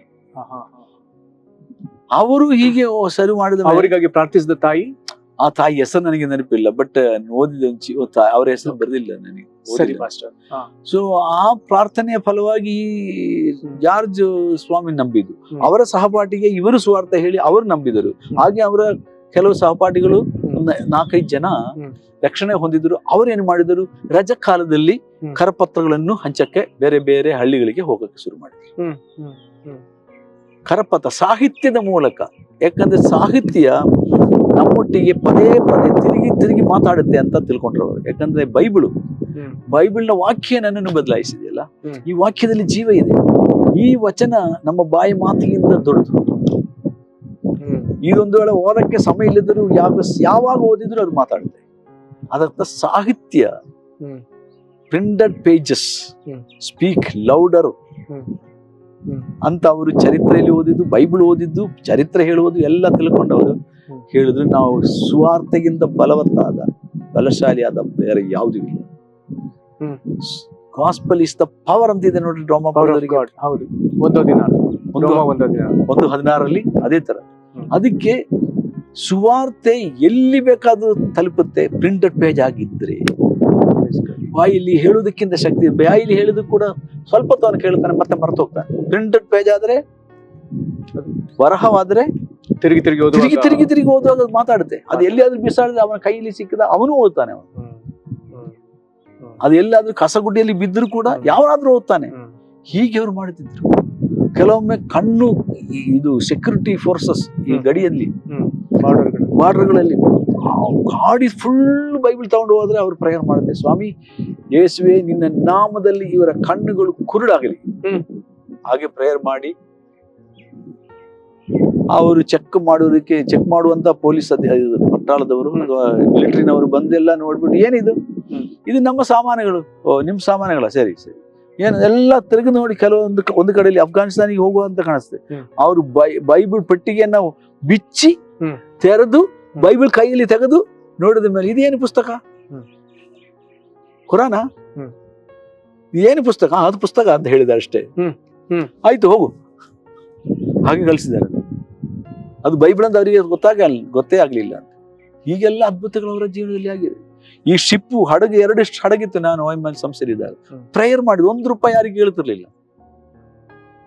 ಅಂದ್ರೆ ನಮಗೆ ಒಂದು ಹಡಗು ಬೇಕು, ಅದಕ್ಕೆ ನಮಗೆ ಇಷ್ಟು ಹಣ ಬೇಕು. ಈಗಿನ ತುಂಬಾ ಪಾಸ್ಗಳು ಹೇಳ್ತಾರೆ, ನನಗೆ ಆ ಒಂದು ಗುರಿ ಇದೆ, ಈ ಒಂದು ಗುರಿ ಇದೆ, ಇಷ್ಟೊಂದು ಕೊಡ್ರಿ. ಅವರು ಯಾವ ತರ ಹೇಳ್ತಿರ್ಲಿಲ್ಲ. ನಾವು ಲೋಕದ ಎಲ್ಲ ಕಡೆಗೂ 5 ಖಂಡಕ್ಕೂ ಹೋಗಿ ಸ್ವಾರ್ಥ ತಲುಪಿಸ್ಬೇಕು. ಅದಕ್ಕೆ ಹಡಗಿದ್ದರೆ ಹಡಗಿನಲ್ಲಿ ನೀರಿನ ಮೂಲಕ ಎಲ್ಲಿ ಬೇಕಾದ್ರೂ ನಾವು ಪ್ರಯಾಣ ಮಾಡಬೇಕು. ಅದಕ್ಕೆ ಸ್ವಾಮಿ ನಮ್ಗೆ ಹಡಗು ಕೊಡಿ. ತುಂಬಾ ಜನ ಅದರಲ್ಲಿ ಸೇರಿ ಅವರು ಪ್ರಯಾಣ ಮಾಡಿ ಒಂದೊಂದು ಬಂದರಿಗೆ ಹೋದಾಗ ಅಲ್ಲಿ ಜನರಿಗೆ ಸ್ವಾರ್ಥ ಸಾರಬೇಕು, ಅಲ್ಲಿನ ವಿಶ್ವಾಸಿಗಳನ್ನ ಹುರಿ ತುಂಬಿಸ್ಬೇಕು, ಸಭೆಗಳನ್ನ ಜೀವನಗೊಳಿಸ್ಬೇಕು. ಅದಕ್ಕೆ ಕೊಡಿ ಸ್ವಾಮಿ. ಹಾಗೆ ಪ್ರೇಯರ್ ಮಾಡಿದ ಮೇಲೆ ಒಂದಲ್ಲ ಹಡಗು ಸಿಕ್ಕಿದ್ದು, 4 ಹಡಗು ಸಿಕ್ಕಿತ್ತು. 4? ಹೌದ್ರಿ, ಅದ ಹೇಳಿದ್ ನಂಗೆ ಲೋಗೋಸ್ 1, 2 ಮತ್ತೆ ಡೋಲೋಸ್ ಗೊತ್ತು. ಲೋಗೋಸು, ಆಮೇಲೆ ಲೋಗೋಸ್ 1, ಆಮೇಲೆ ಡೂಲೋಸ್, ಆಮೇಲೆ ಲೋಗೋಸ್ ಹೋಪು. ಇದು ಗೊತ್ತಿಲ್ಲ, ಇದು ಕೇಳಿದ. ಹೀಗೆ ನಾನು ಎಂಥ ಅದ್ಭುತಗಳು. ಮತ್ತೆ ಅವರ ಪ್ರಾರ್ಥನೆಯಿಂದಲೇ, ಬರೀ ಪ್ರಾರ್ಥನೆ. ಎಲ್ಲಿ ಡೊನೇಷನ್ ತೆಗಿಲಿ, ಇಲ್ರಿ, ಫಂಡ್ ರೈಸ್ ಮಾಡಿ, ಫಂಡ್ ರೈಸಿಂಗ್ ಮಾಡೋದು, ಹೀಗೆ ಪ್ರೇಯರ್ ಮಾಡೋದು. ನನಗೆ ಸ್ವಾಮಿ ಹಿಂಗೆ ಮಾಡ್ಬೇಕು, ಹಂಗೆ ಹೋಗ್ಬೇಕು, ಇಲ್ಲಿ ಆಗ್ಬೇಕು, ಇದಾಗ್ಬೇಕು ಅಷ್ಟೇ. ಹೇಗೆ ಪ್ರಾರ್ಥನೆ ಕಳಿತಿದ್ರು ಅವರು? ಅವ್ರು ಕೆಲವೊಮ್ಮೆ ನನಗೆ ಬಹಳ ತಮಾಷೆ. ಕೆಲವೊಮ್ಮೆ ಅವರು ಸ್ನಾನದ ಬಾತ್ರೂಮ್ ಹೋದಾಗಲೇ ಹೆಚ್ಚು ಸಮಯ ಪ್ರೇಯರ್ ಮಾಡ್ತಿದ್ರು ಅಂತ ಹೇಳಿ. ಅವರ ಕೆಲವರಿಗೆ ಇದು ಬಹಳ ಒಂಥರ ಅಸಹ್ಯ ಅಂತ ಅನ್ಸುತ್ತೆ. ಅವರ ಶರ್ಟಿನ ಮೇಲೆ ಇದು ಭೂಗೋಳದ್ದು ಮ್ಯಾಪ್ ಮುದ್ರಣ. ಹೌದು. ಅವರ ಚಡ್ಡಿಯಲ್ಲಿ ಭೂಗೋಳದ ಇದು, ಅದನ್ನ ಪೈಪಿನ ಮೇಲೆ ಇಟ್ಬಿಟ್ಟು, ಸ್ವಾಮಿ ಇಂಡಿಯಾಕ್ಕಾಗಿ ನಾನು ಪ್ರೇಯರ್ ಮಾಡ್ತಾ ಇದ್ದೇನೆ, ಇಂಡಿಯಾದಲ್ಲಿ ಕರ್ನಾಟಕ ರಾಜ್ಯಕ್ಕಾಗಿ ನಾನು ಪ್ರೇಯರ್ ಮಾಡ್ತಾ ಇದ್ದೇನೆ, ಈ ಬೆಂಗಳೂರಿಗೆ ಹಾಗೆ ನಾನು ಪ್ರೇಯರ್ ಮಾಡ್ತಾ ಇದ್ದೀನಿ. ಹೀಗೆ ಒಂದೊಂದು ಪಟ್ಟಣವನ್ನ ಮಾಡ್ತಾರೆ. ಅಂದ್ರೆ ಅವರೊಳಗಿನ ದರ್ಶನವನ್ನ ಬೆಂಕಿ ತುಂಬಿ ಹೋಗಿದ್ರು. ಅಷ್ಟೊಂದು ಹುಚ್ಚು ಅಂತ ರೀತಿ, ಆ ಕ್ರಿಸ್ತನಿಗಾಗಿ ಹುಚ್ಚು ಅಂತ ಹೇಳ್ತಾರಲ್ಲ, ಆತರ. ಸೊ ಯಾವಾಗ್ಲೂ ಅಳುವುದೇ, ದೇವರೇ ದೇವರೇ ಆತ್ಮಗಳು ಕೊಡು, ಅಫ್ಘಾನಿಸ್ತಾನ ರಕ್ಷಿಸು, ಈ ಕಮ್ಯುನಿಸ್ಟ್ ರಾಷ್ಟ್ರಗಳನ್ನು. ನನಗೆ ನೆನಪಿದೆ, ನಾನು ಆವಾಗ ನಗಾಡುತ್ತಿದ್ದೆ ನಿಜವಾಗ್ಲೂ. ಅಷ್ಟೊಂದು ಆತ್ಮದಲ್ಲಿ ಬೆಳೆದಿದ್ರು ಕೂಡ ಚೀನಾದಲ್ಲಿ ಕಮ್ಯುನಿಸ್ಟ್ ಇಲ್ಲದೆ ಹೋಗಲಿ ನಾವು ಪ್ರೇಯರ್ ಮಾಡ್ತಾ ಇದ್ವಿ. ನಾವು ರಾತ್ರಿಯಲ್ಲಿ ಆಲ್ ನೈಟ್ ಪ್ರೇಯರ್ ಅಂತ ಇರ್ತಾನೆ, ನಮಗೆ ಇಡೀ ನೈಟ್ ಪ್ರೇಯರ್ ಮಾಡಿ. ಅಥವಾ ನಾವು ಸ್ವಾಮಿ ಕಮ್ಯುನಿಸ್ಟ್ ದೇಶದಲ್ಲಿರುವ ಕಮ್ಯುನಿಸ್ಟ್ ರಷ್ಯಾ ಬಿದ್ದು ಹೋಗ್ಬೇಕು. ನೆರವೇರಿತು. ಅದೇ ನಾನು ಹೇಳಿದ್ದು, ಗಾರ್ಬಚ್ ಟೈಮ್ ಅಲ್ಲಿ. ಹೌದು, ಮೈಕಲ್ ಗಾರ್ಬಚ್ ಅಧ್ಯಕ್ಷ. ಹೌದು ಸ್ವಾಮಿ. ಇಂಡೋನೇಷಿಯಾ ಜಗತ್ತಿನ ಅತಿ ದೊಡ್ಡ ಮುಸ್ಲಿಂ ದೇಶ, ಅಲ್ಲಿ ಯೇಸುವಿನ ಸುವಾರ್ತೆ ಬೆಂಕಿಯಾಗಿ ಉರಿಯಲಿ. ಹಂಗೆ ಉರಿದಾಯ್ತು. ಬಂತಲ್ಲ ಫಸ್ಟ್? ಬಂದಲ್ಲ, ಅದೇ ನಾನು ಹೇಳ್ತಾ ಇರೋದು. ಬೆಂಕಿ ಅನುಭವ ಎಷ್ಟು ಜನ ನೋಡಿ. ಹಂಗೇನೆ ನಾನು ಹೇಳ್ತಾ ಇರೋದು, ಸಭೆಗಳ ಬೆಂಕಿ ಉರಿದ ಅನುಭವ. ಪವಿತ್ರಾತ್ಮ ಕರ್ನಾಟಕ ಬಂದಾಗ ನಾನು ಕರ್ನಾಟಕ ಆಗಿ ಕಣ್ಣೀರು ಬಹಳ ಸುರಿಸ್ತಾ ಇದೆ. ಸ್ವಾಮಿ ಕರ್ನಾಟಕದ ಮೂಲೆಗೂ ಸ್ವಾಮಿ ಬೆಂಕಿ ಹತ್ತಿಸ್ಬೇಕು ನೀನು. ಯಾಕಂದ್ರೆ ನಾನು ಇಲ್ಲಿ ತುಮಕೂರಿಗೆ ಬಂದಾಗ ನಾನು ನೋಡಿದೆ, ನಾನು ಬೆಂಗಳೂರು ಬಿಟ್ಟು ತುಮಕೂರಿಗೆ ಬಂದಾಗ ಮಧ್ಯದಲ್ಲಿ ಒಂದು ಚರ್ಚ್ ಇರಲಿಲ್ಲ, 70 ಕಿಲೋಮೀಟರ್ ದೂರದಲ್ಲಿ. ಬೆಂಗಳೂರಿನ ತುಮಕೂರು ಮಧ್ಯದಲ್ಲಿ. ಆದ್ರೆ ಇವಾಗ ಗೊತ್ತಿಲ್ಲ ಫಸ್ಟ್. ಈಗ ಹೇಗಿದೆ? ಈಗ ಮೂಲೆಗಿದೆ ಚರ್ಚ್ಗಳು, ಹಳ್ಳಿಗಳಿಗೂ ಇದೆ ಚರ್ಚ್. ಈ ಕರ್ನಾಟಕ ಇಲ್ಲಿ ಈ OMಗೆ ಸೇರಿದಾಗ ನನಗೆ ಸ್ವಾಮಿ ಹೇಳಿದ್ದು, ನಿನ್ನ ಜೀವನ ಕೊನೆಯವರೆಗೆ ಇಲ್ಲೇ ನೀನು ಅಂತ ನಾನು ಹೇಳಿದೆ. ನನಗೆ ಸ್ವಾಮಿ ಹೇಳಿದೆ. ನಾನು 3 ತಿಂಗಳಿಗೆ ಬಂದವನು, 3 ತಿಂಗಳು ಅಥವಾ 6 ತಿಂಗಳಿಗೆ ಬಂದವನು. 7 ವರ್ಷ ನಾನು ಹೆಚ್ಚು ಕಡಿಮೆ ಸೇವೆ ಮಾಡಿದೆ ಈ OMನಲ್ಲಿ. ಸ್ವಾಮಿ ಹೇಳಿದ್ರು, ನೀನು ಹೋಗ್ಬೇಕಾದ್ರೆ ನಾನು ಹೇಳ್ತೀನಿ, ಯಾವಾಗ ಬಿಡ್ಬೇಕು ಅಂತ ನಾನು ಹೇಳ್ತೀನಿ ಅಂತ ಹೇಳಿದ್ರು. ಸಂಬಳ ನೀನು ಚಿಂತೆ ಮಾಡು, ನಾನು ಏನು ಹೇಳಿದ್ದು, ಟ್ರಸ್ಟ್ ಇನ್ ದ ಲಾರ್ಡ್, ಯೆಹೋವನಲ್ಲಿ ಭರವಸೆ ಹೇಳಿದ್ನ. ನಿನ್ನ ಸಂತೋಷ ನನ್ನಲ್ಲಿರಲಿ, ನಿನ್ನ ಭೂಯಾತ್ರ ಚಿಂತೆ ಕರ್ತನಿಗೆ ವಹಿಸಿ. ನನಗೆ ವಹಿಸ್ಬಿಡು ಅಂತ ಹೇಳಿದೆ ನಿನಗೆ. ನೀನ್ ಅಷ್ಟೇ ಮಾಡಿದ್ರೆ ಸಾಕು, ಬಾಕಿ ನಾನು ನೋಡ್ಕೊಳ್ತೀನಿ ಅಂತ ಹೇಳಿದ. ನನಗೆ ಒಂದು ಕನ್ನಡ ಒಂದು ಅಕ್ಷರ ಬರಲ್ಲ ಸ್ವಾಮಿ. ಮೋಶೆ ಜೊತೆ ಇದ್ದವನ್ ನಾನು, ಅವ್ನು ತೊದಲು ನಾವು ನಲಗಿದವನು, ಅವನನ್ನು ಫರೋನ್ ಮುಂದೆ ನಿಲ್ಲಿಸಿದವನು ನಾವು, ನೀನ್ ಯಾವನು ಅಂತ ಹೇಳ್ತಿದ್ದೆ ದೇವ್ರು ನನಗೆ. ಸೊ ನನಗೆ ಏನ್ ಹೇಳ್ಬೇಕಂತ ಅನಿಸ್ತಾ, ದೇವರು ಹಾಗೆ ನನ್ನನ್ನು ಖಚಿತವಾಗಿ ಹೇಳಿದ, ನಿನ್ನ ಜೀವಮಾನ, ಇಡೀ ಜೀವಮಾನ, ಉಳಿದ ಜೀವಮಾನ ಇಲ್ಲೇ ಕರ್ನಾಟಕದಲ್ಲಿ.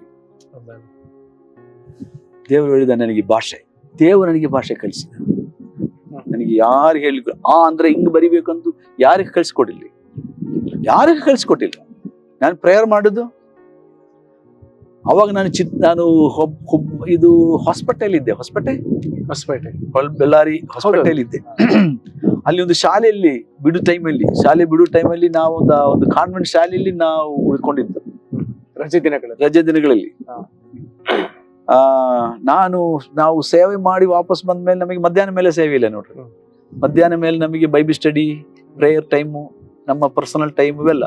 ಆ ಟೈಮಲ್ಲಿ ನಾನೇನ್ ಮಾಡ್ತಿದ್ದೆ, 30 ದಿನಗಳಲ್ಲಿ ಕನ್ನಡ ಕಲಿಯುವುದು ಹೇಗೆ ಎಂಬ ಒಂದು ಪುಸ್ತಕ ಹೊಸಪೇಟೆ ರೈಲ್ವೆ ಸ್ಟೇಷನ್ ಇಂದ ನಾನು ತಗೊಂಡೆ.